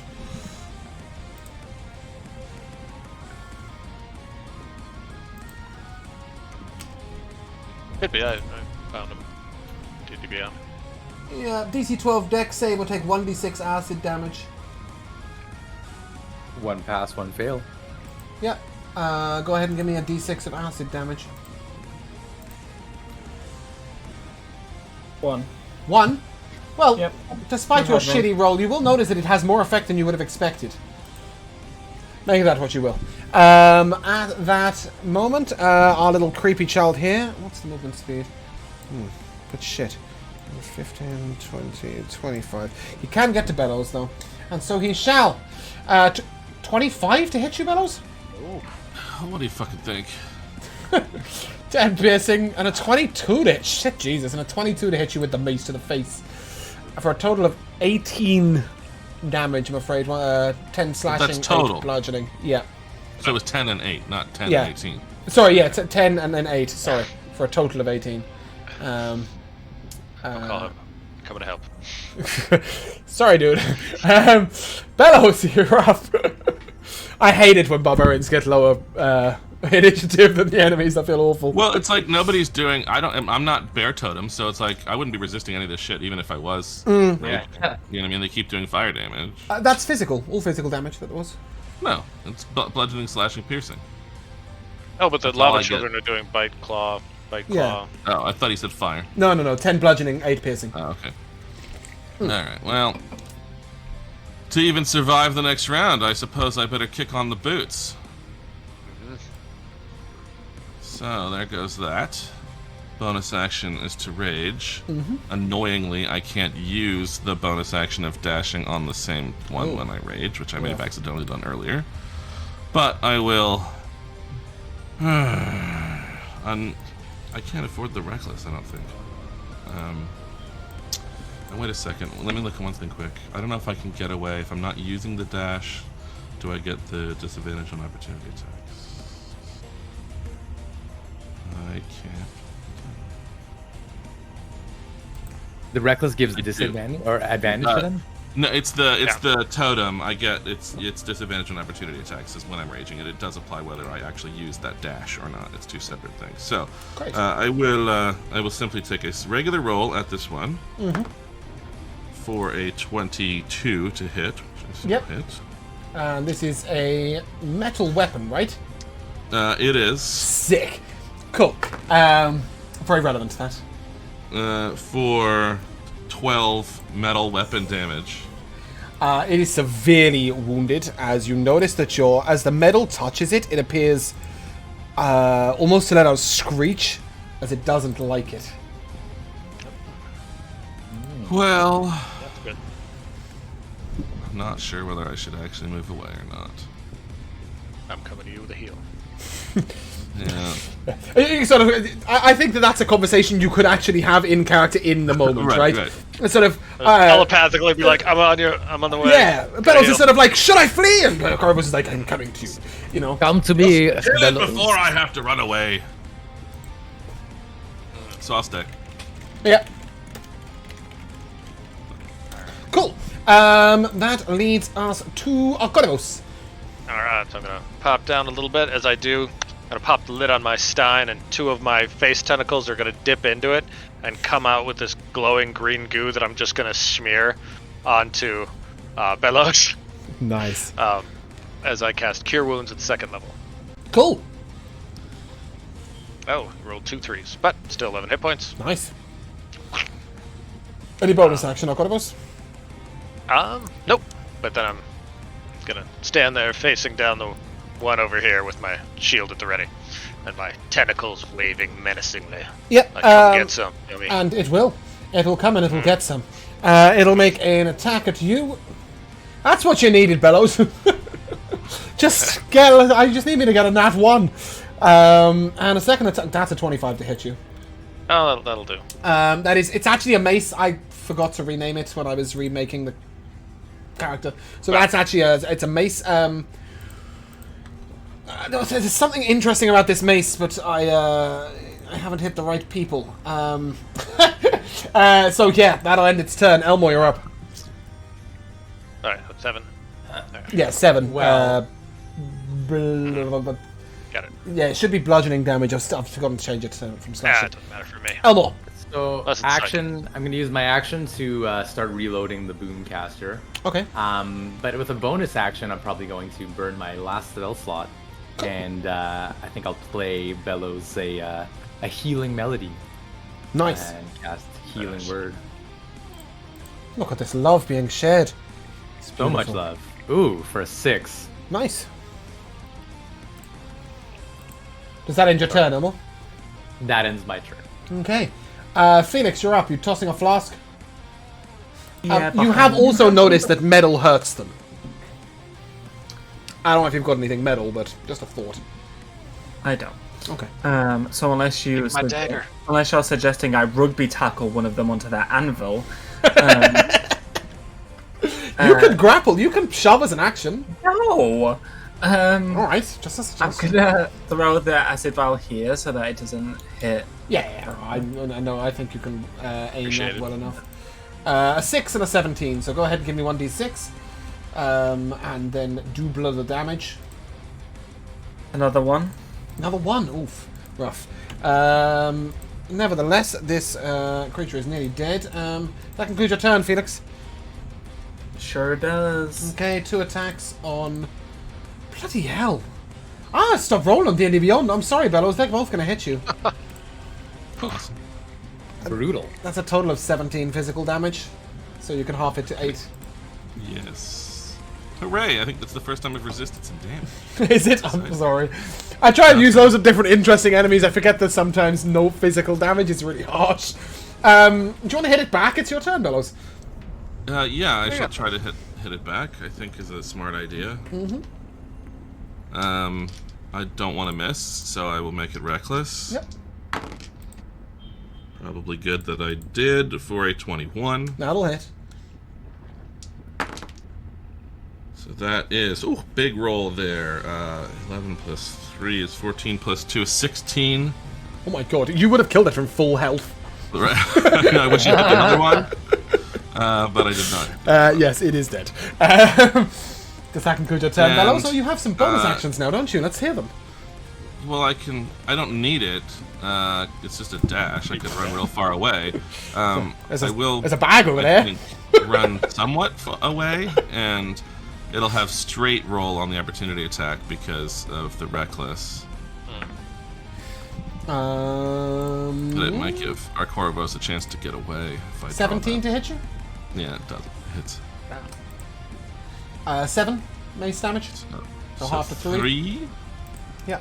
which is fine. And as I run off, I would like to use my free interaction to throw a dagger at Felix's feet. There you go. Acoribos. You're up. Oh, alright. Let's see.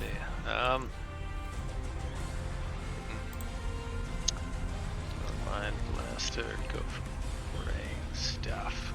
Yeah, I've had a couple of short rests. I'm just gonna and Mind Blast it, so it's an intelligence saving throw.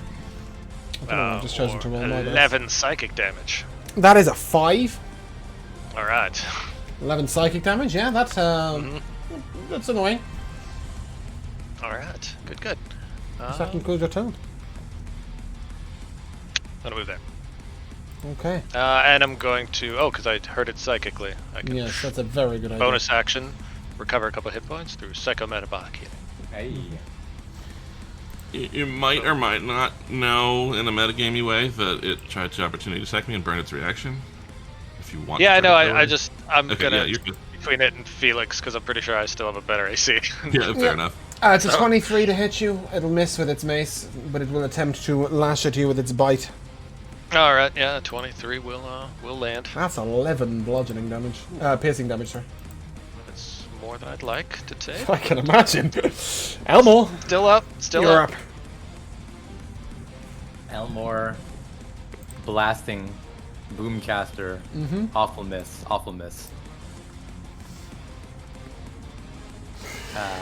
Oof. I will, however, probably move this away. Yep. Felix. I will pick up the dagger.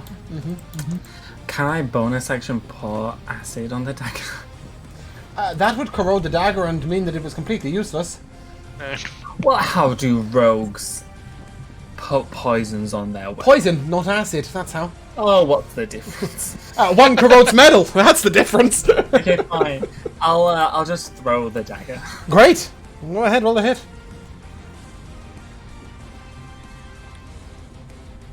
That's a 13. That'll hit. Go ahead and give me your damage. 1d. With a metal dagger. D4 1d4. plus whatever you used to hit because it's finesse. Dex. Yeah. That's 5. Great. Whatever dagger damage is. It is nearly dead. Piercing, I believe. That'll bring us to Bellows. And I will run back over and thwack it. Yep. Try to put it down recklessly as I crush about with whooshes of air and steam. 20 to hit. That'll hit. And as soon as the metal touches its skin, it lets out a shriek and actually melts into a pool of muck on the floor. Yeah. That concludes that battle. Well, that was bracing! That's one way of describing it. Yeah, cool. So over here we see a little bag on the floor. It's a small pouch. Oh, sorry, yes, XP. Let's do that. Man never forgets that, does he? Do you know what? I think it's actually less XP than half the other battles. It's quite sad, really. Oh, never mind. That's 350 XP each. Nice. Yeah, tough one. That's one. How much is that? 350? Yeah, that's a tough encounter, that. Because the reward is great. On the ground here, you see a bag with various runes inscribed all around it. As you open the bag, you see a piece of paper lying atop a seemingly infinite number of pebbles. Seemingly infinite number of what? Pebbles. Small stones. Pebbles. Oh, okay. And indeed, this piece of paper is it's a scrap of parchment, and you see like little tallies made. Even if you sit there and count them, you'll get up to whatever number you get bored at. However, the bag appears to be able to hold more than is physically possible for a bag. Go ahead and give me an Arcana check, Arcanibus. Alright. Oh, I rolled a 2. Making it Okay. Yeah, this bag holds a lot of shit. If you lift up one of these pebbles, however, you will find that it weighs nothing. It almost floats into the air. I mean, not nothing, like 0.01 pounds. Somebody has clearly tampered with these pebbles, as they don't weigh anything at all. This is odd. This is...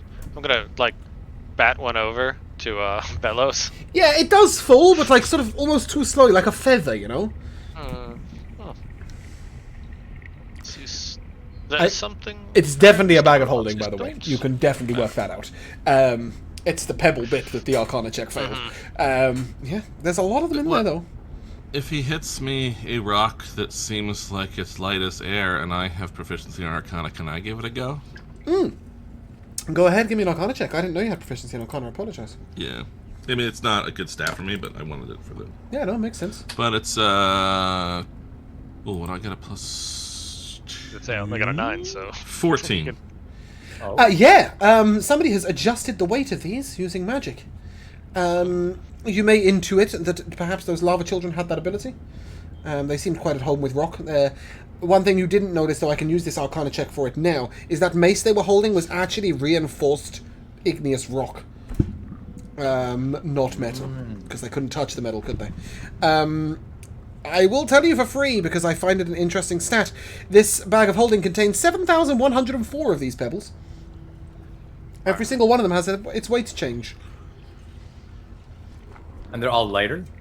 They all weigh next to nothing, yes. Lava children really like pebbles. There's also a really cool glowing stones red... a lot more than I do. What they do. There is another big gemstone there. You may take another 0.5 of powdered gemstone if you wish, by chipping away with your dagger. But yeah, have a bag of holding. I don't know who you want to give that, but it's it'll need emptying of its 7,100 pebbles. I don't know, man. We can keep them. We'll dump it on the deck, maybe. There we go. I wonder if they're worth anything. We're gonna invent a sport around them. I think we should just pour them over a city as we fly by and just kill a bunch of people. But they won't, because they don't weigh anything. It'd be like dropping sugar. Anyway, you see areas of this have been mined out. The crystal also emits a constant glow. It doesn't seem to do much else. The bag obviously has been picked up. Are we happy to move on before our Corvus does something about his and Bellows' health? Well, you do see some salamanders holding... You see some salamanders holding tridents over there. Oh shit. You do have potions. Oh, that's true. We do have a couple potions. True, we do have potions. Take them. We have a few. 2d4 plus 4, if you wish, both Bellows and Arcorivos. It's just I'd quite like your characters to survive this dungeon. Sure. I'll use I'm willing to take a potion. Right. Oh, sorry, tell a lie. They are not salamanders. I lied. Brutally.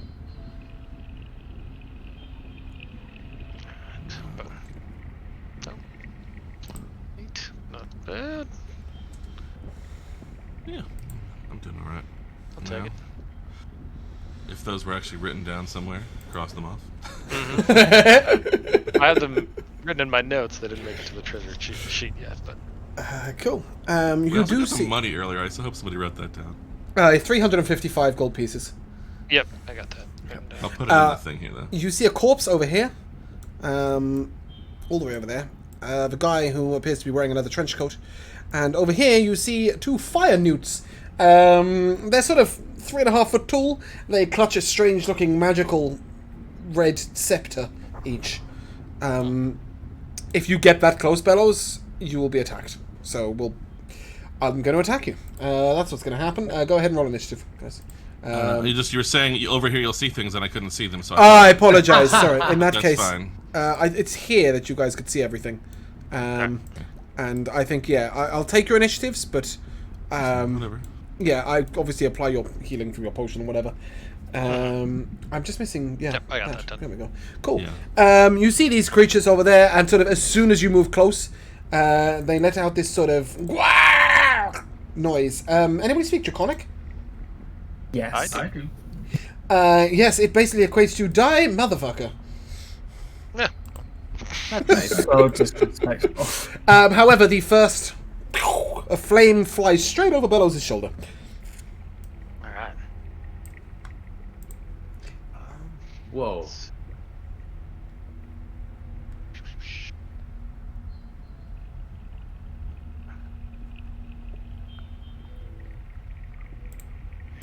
Okay. It's fair to say Alcoravos might be a time to apply. All right. Hey, 1, 2, Oh, Josh will be so happy. They're not immune to fire damage. You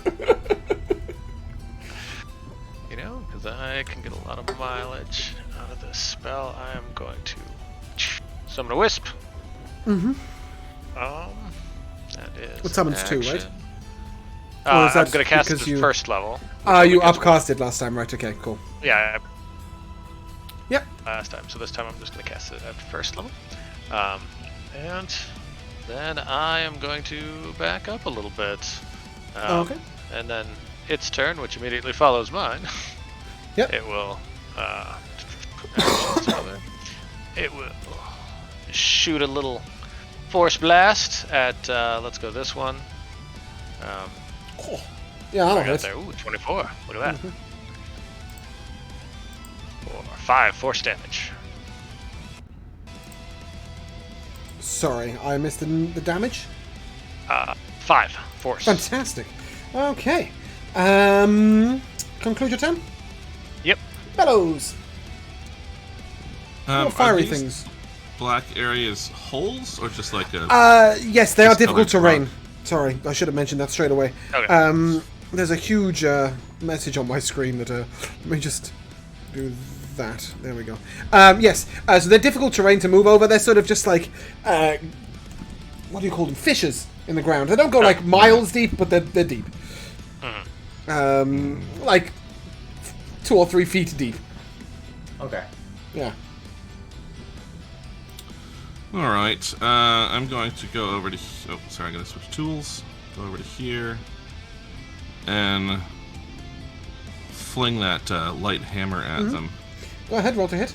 Just gonna do this over here on Beyond, since I don't know that one well. 10 to hit. That'll hit. Ah, exciting.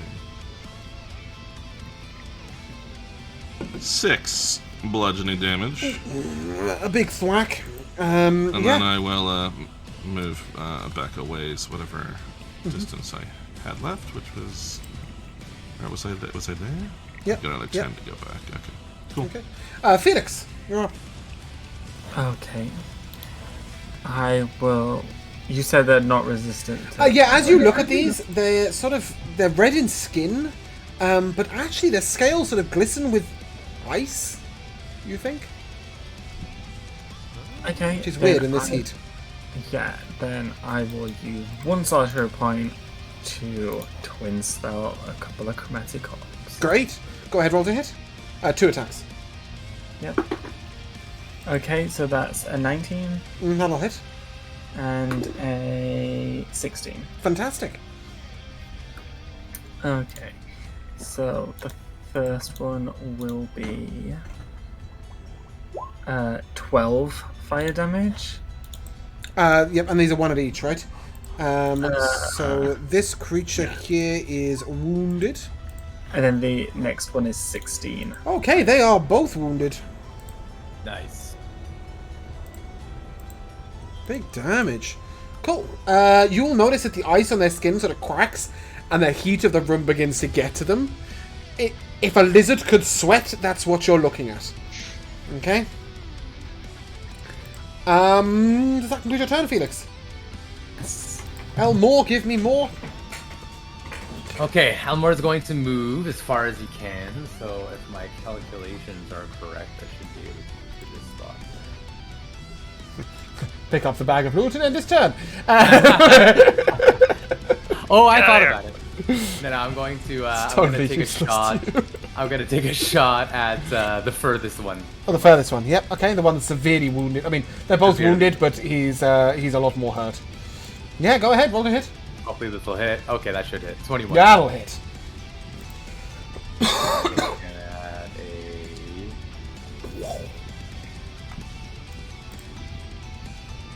Sorry, 15 damage. Yeah.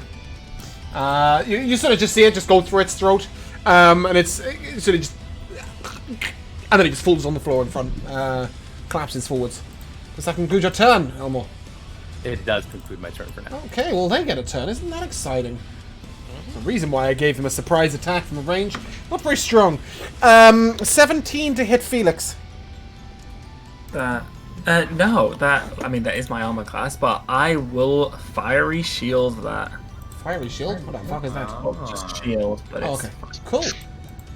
Isn't it amazing? You Flavorful used shield. almost your every spell slot you had in the first fight, and you've just used 2 spell slots in this fight. Like, you've managed to hold out and stay relevant. Yeah, cool, that ended its turn. Arconivos, you're up. Oh, sorry, I apologize. That is not true. That is not true. The second attack will go at Arcorivos. That's a 21 to hit. Okay. 7 fire damage. Alright. And then bear with me. Oh, I've got no rule at all. Elmore, how far away are you? Are you within 60 feet? I will tell you in a second. I am 45 feet. A 7's going to miss you anyway. That'll conclude its turn. Arconivos, you're up. Alright. Just thought for a change I'd attack everything that wasn't Bellows. There you go. Just because, why not? Let's see what element I'm gonna do with my meta creative ray. Oh, 5 is gold. Alright. Oh dear. Nice. So, let's see if it hits now. Oh, and I bet it is with a 24. It does hit. Go ahead and give me healing. Alright, 6 Ooh, cold cool. damage. Okay, you notice the ice sort of reform around its body, cooling it down. The idea that a creature heals from cold damage in a fire area really amused me, and these creatures are meant to live in fire, so I thought it was fun. Yeah, it's no longer wounded, I'm afraid. Alright, well, the wisp is gonna attack then. Maybe it can undo That's the healing. psychic damage, right? The 26 will hit. Is that a nat 20? No, it gets a +7, so you roll a 19. 6 force damage though. Yeah, it's the creature is wounded. So? No, Oh, we bother can. to get rid Yeah. of that dot. Great. You have sort of equaled each other, and Yeah, that concludes your turn. My turn was a wash. Good times. Yeah. Betos, Good. you're up. Go around the corner. Alright. Come on. I don't want to go get over that. It's looking pretty hurt. I know, but I'm going to be looking pretty hurt too if things that might happen, but I guess I'm who I am. We can all Run take over. cover. Yeah. And then I'll Run pop over out and of cover and hit shoot it. again. Go ahead and hit it. I'll hit it recklessly. Yeah, that's Yeah. what I had to hear. Woo! Yes! 18. An 18 will hit. How much damage can you crank? Not a lot. Well. 9. 9. Ooh. You bring it to its knees with damage. Felix. Oh, I thought I might get blasted with ice. No. No. That would have been really That's why I cool. was It's like depressed the whole time. that would have been a really cool reflection of the previous fight. It would have Practically also been armor really back hard. Yeah, because they're like, I mean, look, again, I know you've said, like, it annoys you that the turn order box tells us what they are, but it's like, it's got Warlock in the name and they're sheathed in ice. Oh, I'm like, I'm sure if do I you know get close what? and blast this. I don't change the names when I edit the characters. If you go Sure. ahead and look at this monster's stat block, it's nothing like what I'm doing. Apart from the fire ray, which is actually doing cold damage. So, yeah, I don't fiddle with them too much in terms of the wording, because I don't normally, when on D&D Beyond, you just see the name and the damage, right? So, yeah, cool. Anyway, Felix, you're up. This creature looks nearly dead. Yes, I'll move here to get better line of sight, and then I'll shoot out a fiery Eldritch Blast. Go ahead, roll to hit. That's a nat 20 Sick. for a 25. You need to do 1 damage. Fingers crossed. While it's vulnerable to fire, that is That's right. 26 fire damage. No, that's 13. It's doubled. It's vulnerable to fire. Oh, that's 26. Cool. That concludes that fight. And at this moment, you can't help but notice, 3 XP. Elmore. Yes, I will get to that in a second. Elmore, you can't help but notice Yeah. that this wonderful leather trench-coated skeleton seems to have an exquisite scroll case at his hip. Ooh. Yeah, it's I'll totally filter useless that to off. you, but it contains ancient knowledge, agonizer's scorcher, and preserve and decay. Our Corvos, I'm sure, will be able to identify them pretty quickly. I will certainly handily hand over the scroll case to. In fact, if this is helpful to you guys, what I'll do is that, so you can actually, you can copy paste it if you want. Oh yeah. That's pretty helpful, isn't it? Yeah, cool. Thank you, Felix. Excellent work. I knew it would work eventually. Cool. Other than that, that is that bit done. Let me go and get you some XP. I wish that I could see the XP while in the fight. I have to come out of the fight again to see the XP. 100 each. Alright. I'll take it. Okay. Cool. If you take one more step, Lovely Bellows, will you give me a perception check, please? Yeah, from there. That's great. 12. A 12. My passive's 15. If that Okay, helps. yeah, no, I already checked your passive. So in this area, sort of in a large grid, you again see these. The ground is plated, so it looks like it's been cut into nice, perfectly square rivulets. I don't know if you want to send one person ahead to check the path, or yeah, what your plan is, but you do see a couple of pressure plates here. I got a flying wisp. We can see if he's can run into one and trigger a pressure Doesn't plate. he fly? Oh yeah. Yeah, but we could see if he's bouncing up and if he Oh, he's flies just gonna into bounce? the ground. Is he a tiny just creature? whack the ground. Yeah. See if he can build up enough force. To You can do send him it. as far as you want. He's not gonna trigger anything, I'm afraid. If only those pebbles had been made heavy. Elmo's pretty good at deck saves, right? Go on, El. Yeah, I'm Either gonna one. go and have. Oh wait. Oh, never mind. It's not a humanoid. Nope. Oh. Did you want to do that? Or am I the only person who Well, I'm thought not about sure what this? else. When he No, said- Well, the I would- wisp is gonna wander a little. Okay, Yeah, cool. I was gonna use Gaze of Two Minds and have to sense through the wisp, but the wisp is Yeah, no there we humanoid. go. That's fine. Even so, you can see pretty much what it can see. Anyway, there are some strange looking creatures over there. El can see them, I believe. El, can you see this? I can see them. Yeah, you see these sort of little balls of flame and smoke over there. Go ahead and take another step, though. Pick one up this way. Stop. Click. You just hear this sort of depressing thunk into the ground, and you notice from the right and left as these things start to move into... Oh, we can't really see. Let's put you back a step. Sorry, I'm really struggling to Oh move shit. things around. Yeah, you notice these sort of horrible crushing sticks coming towards you. Felix, you're obviously quite close. I comes first to Felix. What do you do as you see this?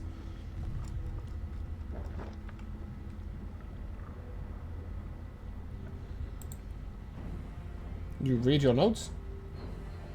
I 1 second. Oh, I don't have any more of it. I guess I'll use my acrobatic self to kind of leap out of the way. Or slide It's under. not going to hit you. It's just going to hit El. Oh, then I'll rugby tackle him out the way. You're going to try and push him out the way. Okay, that's fine. From your range, I'll just come very quickly. Corvos or Bellows, is there anything you can think of that you would do at that range? Not without a spell slot. I could gust him through if it seems like it's only in one spot. In that he's being shoved by Felix as well, I'll go with that. I'll take that. Go ahead and make your deck save at advantage, please, El. I will. Thank you. This is quite a terrifying 18? effect. Oh, he's done it! I just want to tell you, if you failed this, you would have had your movement speed reduced to 5 feet until you were healed to full HP. And taken a bunch of bludgeoning damage. I'm very vulnerable to bludgeoning damage, actually. Yeah, I know.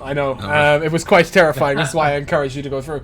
I also thought you'd make the most sense as the one who's got like a broken limb still walking through the dungeon. Having achieved this, you can all identify that you could have just walked down the left and right. Sorry, that's not what I was trying to do. I'm just trying to move these things back into the GM layer so that we don't see them anymore, just to get them out the way. Cool. But you do see these sort of smoke and flame methods over here.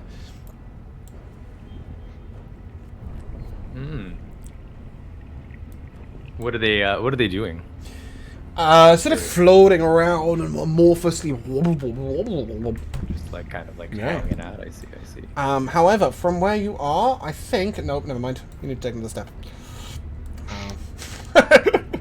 Can you see this? Can we see this? Yeah, I can see. Okay, cool. There is a sword. Oh no. In a rock, amongst the lava. A sword in a rock. Yeah, it glows with red flames. There's also. I think I've heard of that. I think I've heard a song about this kind of thing before. And there's also a sort of like over here. This is actually like almost glass-like, as there's sort of flame bubbling inside it in the wall. Interesting.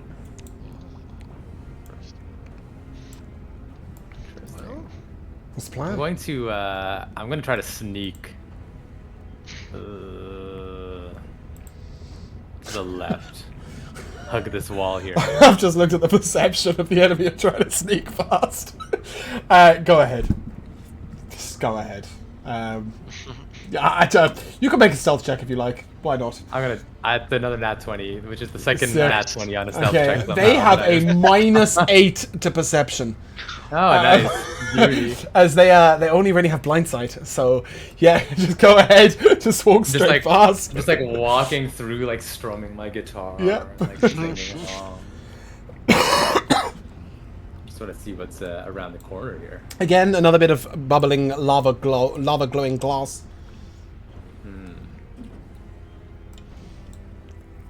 Boys, I think I could reach that sword. What do you think? If you believe you can, then that would be good. Otherwise, my wisp may be able to transport it back to us. I never send a wisp in to do a skeleton's job. Arconovos, this sword is in the stone, right? So It has a strength of 12. yeah, that might be more than L actually. Thinking about it, It is a lot more than L. I think it's the second strongest character in the group. yeah, I have will say half though, of however, that. based on its size, I don't think it's going to be able to pull a sword from the stone. I'll tell you that for free. That's bypassing a mechanics I'm not quite willing to go with. Maybe a guy you summon might, but yeah, a squid not so much. Elle, you want to try and do it? So basically, to tell you, there's like rocks floating in the lava. They are hot, but not like hot.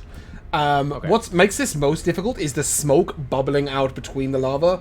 That makes this both difficult to breathe in, although I know that's not a big deal for Elle, but also difficult to see in, and just like it's a tough environment to be in. You will need to make a con save every 5 foot you move. Yeah, I'll do it. Okay. So yeah, as you make your first step onto the lava, please give me a con save. On save. Decent, 18. That's a pass. Next step.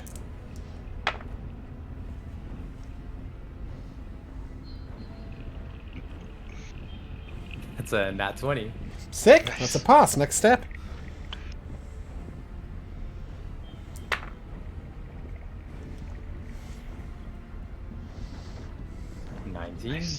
Wow. I can't see these rolls. I should really be able to see these rolls. It's quite intense. That's with a +3. Good God. Okay, yeah, one more step and you'll be at the sword. Alrighty. Con Here goes save? the last one. Ooh. May have That's may 6 have fire damage. 11. That's It's 6 11. fire damage. 6 fire damage. Go ahead and make a strength check to remove the sword.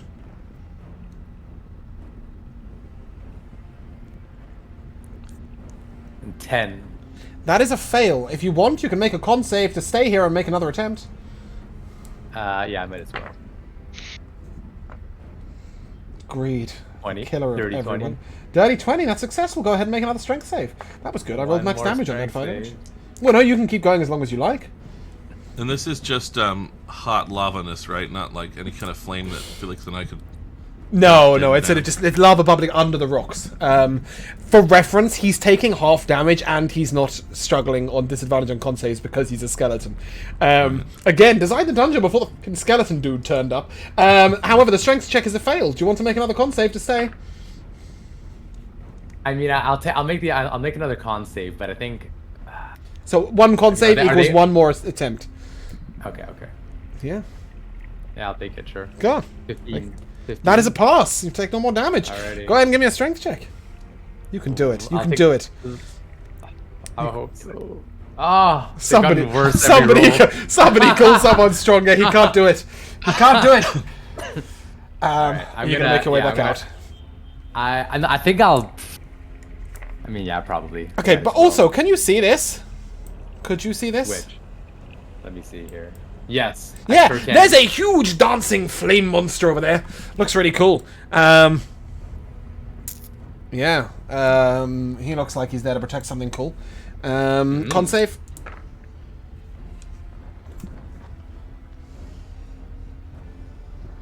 Ooh. 12. That is a fail. You will take 3 fire damage. 3 fire damage. And then another step. Yeah. By the way, as you looked at the sword, it seemed to have flames dancing around it. It is definitely magical in nature. And really fucking cool and ornate and beautiful. It has a ruby in the hilt, all of that stuff. Make another con save. I fucking love this. That one failed, though, by the way. That's a 5 fire damage. Oh, sorry, halving. That's 2. I forgot to half that one. Yep. And then a 21's a success. The next will be a 21, yeah. Yeah, off you I have step. one more step. Yep. I don't need you Do I to have make to one take- there. No, I don't need you to Okay. make one there. That's great. Okay. Okay, guys, you will witness this. Doesn't look that I mean, I imagine if they could see me. Yeah, they can see you. They can see you trying to pull the sword out the stone. Yeah, I'm gonna head back over. Yeah. And basically explain that my spindly skeleton arms were no match for the sword in the stone. Perhaps Bellows could. I thought you were going to go about this a different way. Cool, yeah. Hand over to you. There still is a chest up here that we could investigate. Perhaps. For the time being, but that sword looks like it's worth its weight in gold. We have not abandoned it yet, but perhaps we will get a tool that may make it easier, or something of that nature. Good thinking. But Bellows is basically like, he's trying to, he wants to say something, and then he's sort of like, as much of his energy as possible is just coming out in a cloud of steam as he tries to speak quietly. It's, I'm not very quiet. Well, if we go over to that chest, I imagine coming within 10 feet of those creatures, we will pretty much abandon stealth at this point anyway. By the way, there's a much larger one of those things across the ways. The thing across the ways actually looked like sort of a beast. It was on 4 legs, like made of flame. There's something over there on fire. Yeah, these are just flame and smoke Yeah. things. Well, perhaps we open up with a volley of spells and such at these methods and see if we can clear them out and get to that chest and I guess see what the giant beast does in reaction to this. Makes sense, Bellows. Why don't you make a beeline for the chest?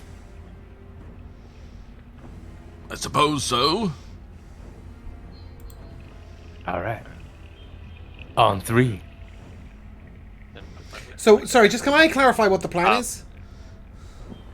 We are going to sling all manners of spells and attacks at these methods while Bellows dashes towards the chest to see if there's anything worth. Yeah. Give him that gold key just in case. Oh yeah. Love it. Make sure he's the one that got it, that has it. All right. Yeah, I don't know. Go ahead. My little I will prison. take an initiative roll for the next round, but this is a surprise round for you guys. So if you guys want to roll initiative. I will tell you we are right near the end of the dungeon, Josh, so I am going to just finish it up. There's literally like 2 more little things and that's it. Yeah, cool. Okay, Arkorovos, what are you doing? I'm just gonna shoot a Metacreative Ray. Great. Just any one of them? Well, yeah. I'll go for this guy. Okay. Try to clear the way. Number 1 is fire damage. Okay. So, Sorry, which one did you ping? it was this guy here. Yep. Cool. So at AC 26 to do 9 fire damage. Okay. That will do half damage. Only resistant. Well, good. Only I got it to do resistant. something. Imagine. Yeah. Alright. And it appears to be nearly dead. Oh, Alright, for the fuck's wisp sake, will try to D&D. finish it off. Hold on, sorry, my D&D Beyond is being fucking shite. I'm really getting pissed off at it. Just do what you're told. So it's 8 fire, half to 4. Correct, right. Cool, great. It looks nearly dead. And then my wisp will try to finish it off with an AC of 24 for 6 force damage. Yeah, it's dead. Gone. Excellent. Great. Elmore, what are you doing? I'm going to shoot at...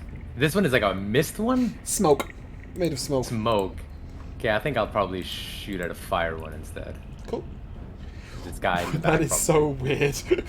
I've just read the resistances. I'm just like, really? Did I do that? Go ahead. Go and shoot. Oh, fuck me. 9. A 9 will hit. 9 will hit, okay. Nice.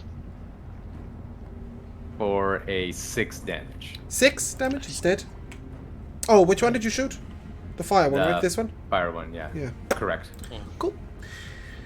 Out of Phoenix, your ranged spell that you prepared? Yeah, I will use my last sorcery point. And I will twin spell my Eldritch Blast. One at each smoky one. What? Can you twin spell a cantrip? Yeah. Okay, cool. I've never seen it done.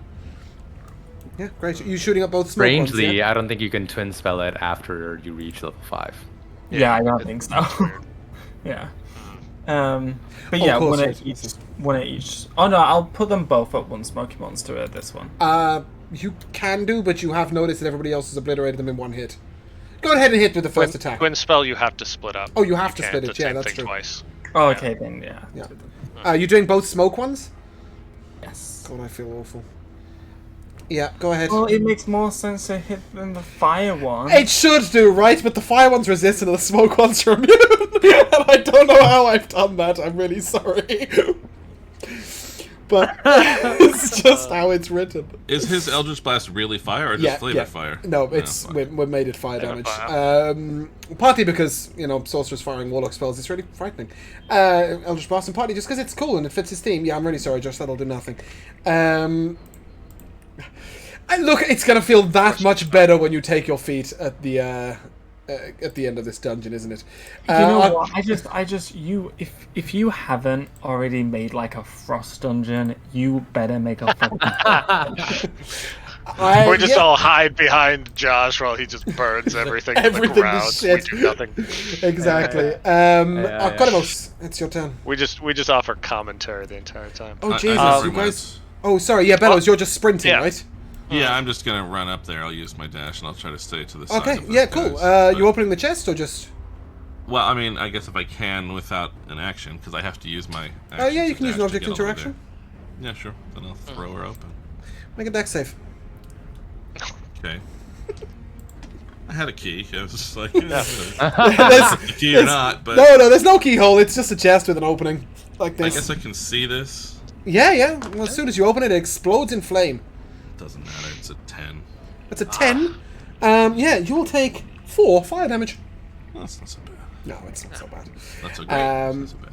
Okay, lying at the bottom of it appears to be 12 small pebbles. They are all currently their full weight. The lava children have not got around to making them lighter. Sorry, love. Arcanimos, it's your turn. Alright, I'll go for this guy. Let's see what flavor of array I fire out of my prism. 4 is poison. Yep. Poison? Yep. Probably not the best damage Nothing, type I'm afraid. Alright. Elmore, you're up. Sorry, squid, attack. yes. Yep, What's the thing? AC 11. That'll hit. Alright, 4 force damage. Oh, come on, really? Yep, it's severely wounded. Alright. Yeah, now I'm done. Back to Bellows.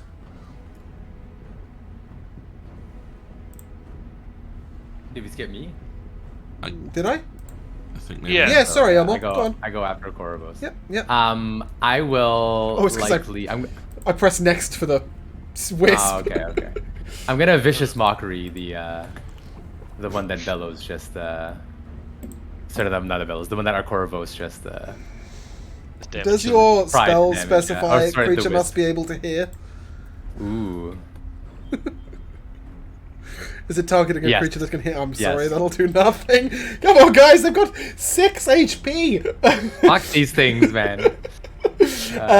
Will that be your turn? That'll be my turn. for now. Bellows, do you want to go and hit something? Yeah. Do they look like they've been exploding? No. No, they just Oh, I'm look like they've been I'm dying. just gonna move. I'm just gonna move over here. Yeah. No explosions. And I shall walk over here and Yeah. try to hit this one recklessly.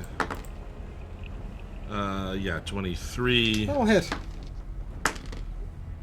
for 10.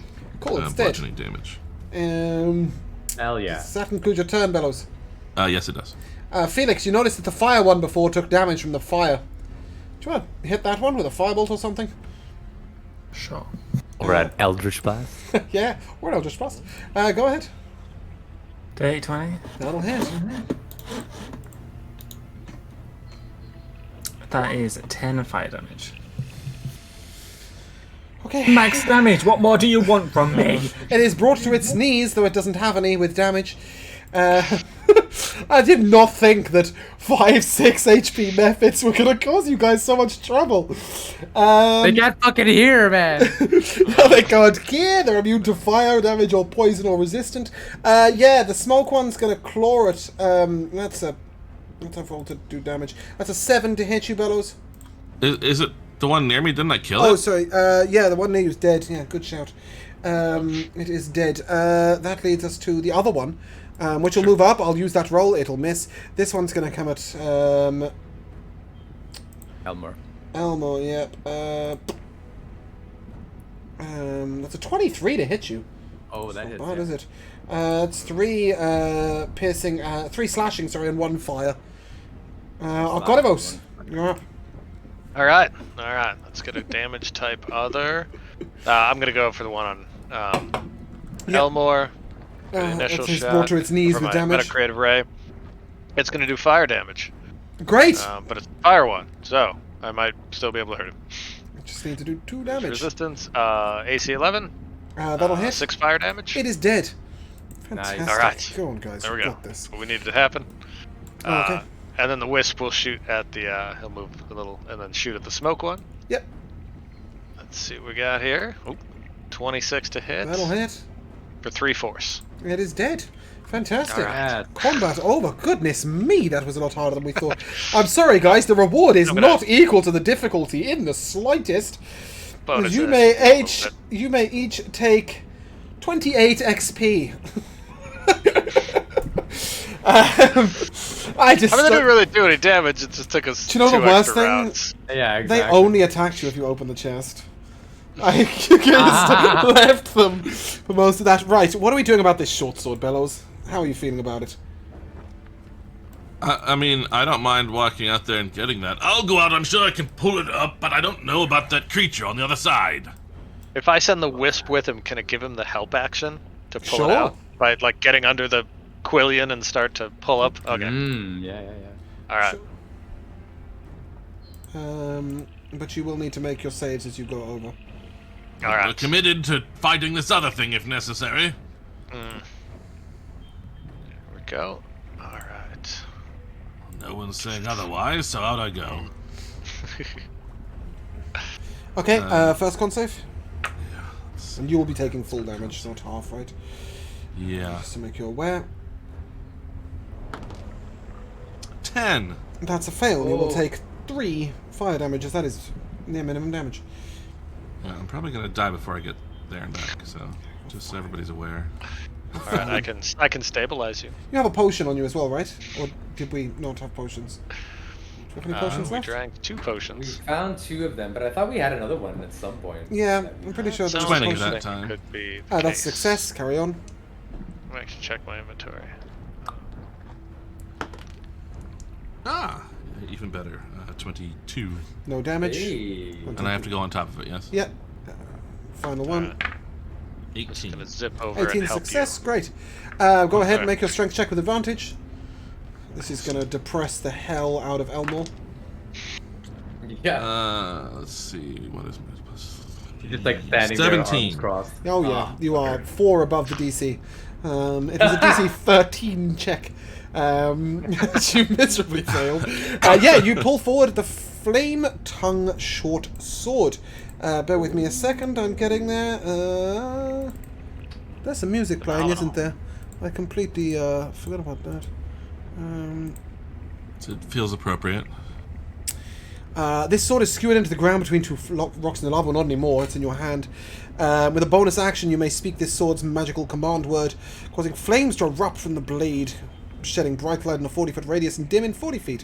While the sword is ablaze, it deals an additional 2d6 fire damage to any target it hits. Cool. Congratulations. Pretty badass. That is a real.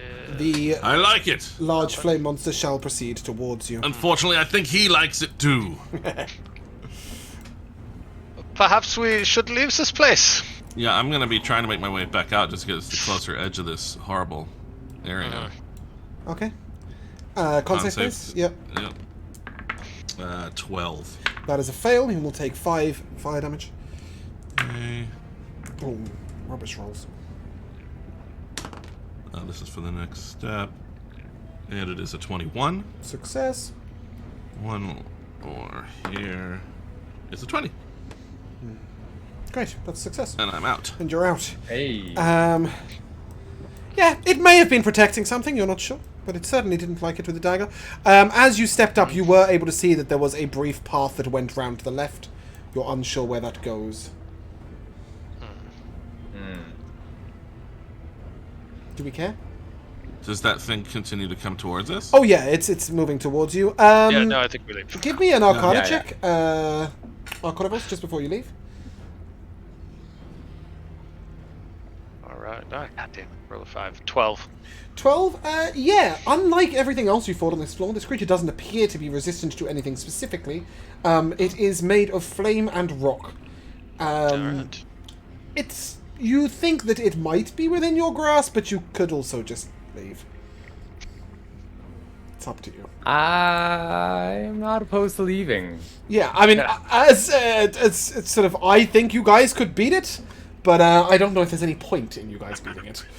Yeah, I don't think there's a lot of healing left. We'd have to walk across this afterwards anyway. Yeah, Yeah, exactly. exactly. I think we counter our losses. so- We found the lava chamber. We can tell Yeah. old boy up there. Nobody Yeah. has less than 20 feet of movement speed, do they?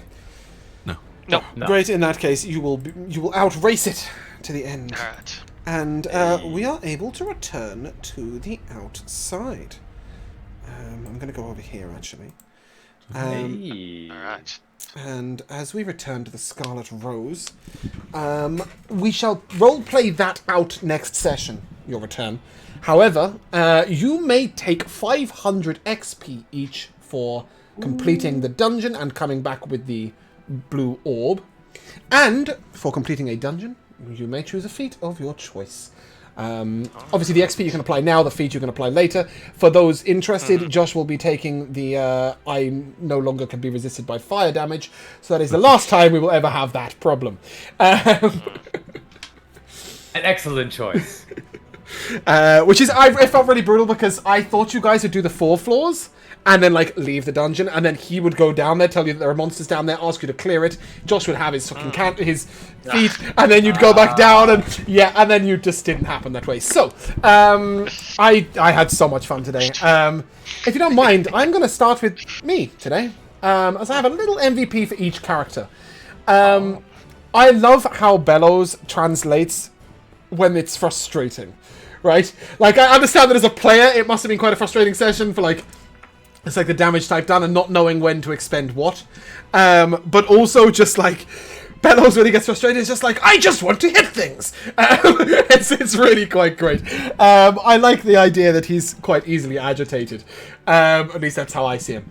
I just love how pissed off Josh was when the girl was dead.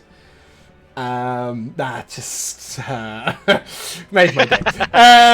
Yeah, it's definitely he is the next incarnation of her. So obviously, like, no two can survive at the same time, or whatever the Voldemort phrase is. Well, you got that. Spoiler. No, you were told that she had finished her time. It is for time us, for for you. No, you were told that. All of you were told that. Oh yeah, that's true. Did you miss that, Josh? The Faith Man said it. She had finished her role as a seer. It was time for you to step up. She died when you were reborn. So, yeah. Arcorivos and his complete commitment to random damage type. Absolutely fucking love it. I think it's your only damaging cantrip, right? No, I have one that does it's a telekinetic thing that Oh, does telekinetic damage slam, too. yeah. I keep forgetting about, honestly. Yeah, but honestly, it's just, I love the way they're just like, let the dice tell me if I'm useful or not. It's brilliant. My work. And also just how willing Elmore is to reload. Obviously, you know, you have a pistol, you have other forms of damage, but I love that, like, that's your primary damage source, and you go ahead and you... Yeah, so the commitment to character for everybody's just been great today. So, in reverse order, MVPs, I come first to Josh. First of all, did you see Twitch chat? Oh, shit. I'm sorry, Derek. I'm really rubbish at working. I need more screens. Incredibly funny to see the sheer punishment for being all in a single type of damage element. Yes, indeed, that is true. Sorry, Felix, roll me a D100. As, you did find one other item down in there. Oh. What did you get? That's a 6. A 6. You find an amulet that has a small pair of headphones, sort of earmuffs over it. When wearing this amulet, any sound that would result from a direct action of the character is delayed for 1 to 4 rounds at random. I have no idea if you will find a way of making that useful. But it's there. Thanks, Derek. That's weird. I don't know what I. Certainly. I love these. I love these items. Whoever created these items is just an absolute genius. There are a couple that are genuinely useful, but most of them are just fucking hilarious. Josh, your MVP. My MVP would probably be when we got to that chest but it was empty and Mia goes like, it's that 10-foot tall guy taking all of our loot. Yep. The Tarot Master. You bastard. I believe next was Joe. Oh boy. I think I don't know, it's a dumb little thing, but I enjoyed us just going through that like little tunnel of water and going like, yep, that's where we were before. And then going right back. Yeah, like, I was determined to play that out. I was really disappointed that it didn't work quite as well with Roadrunner as I thought it would. But that's just like, this needs to be done. Yeah, no. Well, just the sort of going like, I don't know whether I would have wanted to skip things or not. Like, I guess so, maybe. Like, you see, like, oh, we could have come through this way before, but we're being us, we would have gone, okay, well, now we need to go back around the other way, you know what I mean, and backtrack the way that we ended up coming. Like, Exactly. it doesn't really matter that they're all connected like that. We never would have skipped shit anyway, because we're stupid. Yeah, I mean, I've got no idea how much that's going to increase the difficulty of dungeons in general, if we want to do everything. Yeah, we'll see. Yeah. Miyago. Probably just forcing you to be a chest and have a conversation as a stone box. I love that spell. I would be quite happy if you used it on every item in the game. There'd be a lot of levers and I have stuff. I'm gonna be so like, hey, much fun with it. Are you trapped? what do you do, lever? Yeah, no, it's there for that exact purpose. I think it's brilliant. In the situation where the characters could logically take 10 minutes, why not? Why not have a chat with the chest? And then you're like, how far away is it? And he's like, do I look like I gallivant around? Yeah. No one's touched me for years. Yeah, indeed. Rico. Well, I mean, to touch on what James was saying, I think that just like everyone's commitment to their character is really refreshing and nice to see. Just like, you know, I mean, we are dungeon delving, but at the same time, no one's really being like an optimizer, quote unquote. But another shout out has to go to just sort of the imagery of Bellows sort of like clicking his heels and having these like steam boots starting up and like sort of like fluttering around the battlefield, smashing people. It's just really, I think it's really cool. Yeah, there's it's a really weird reference, but in the game Morrowind, Elder Scrolls game, there's these boots of flying that are like really steampunky old dwarven made gold heavy boots that have like these weird wings attached to them, and like that's the imagery that's in my head when Bellows clicks his little boots together. I love it.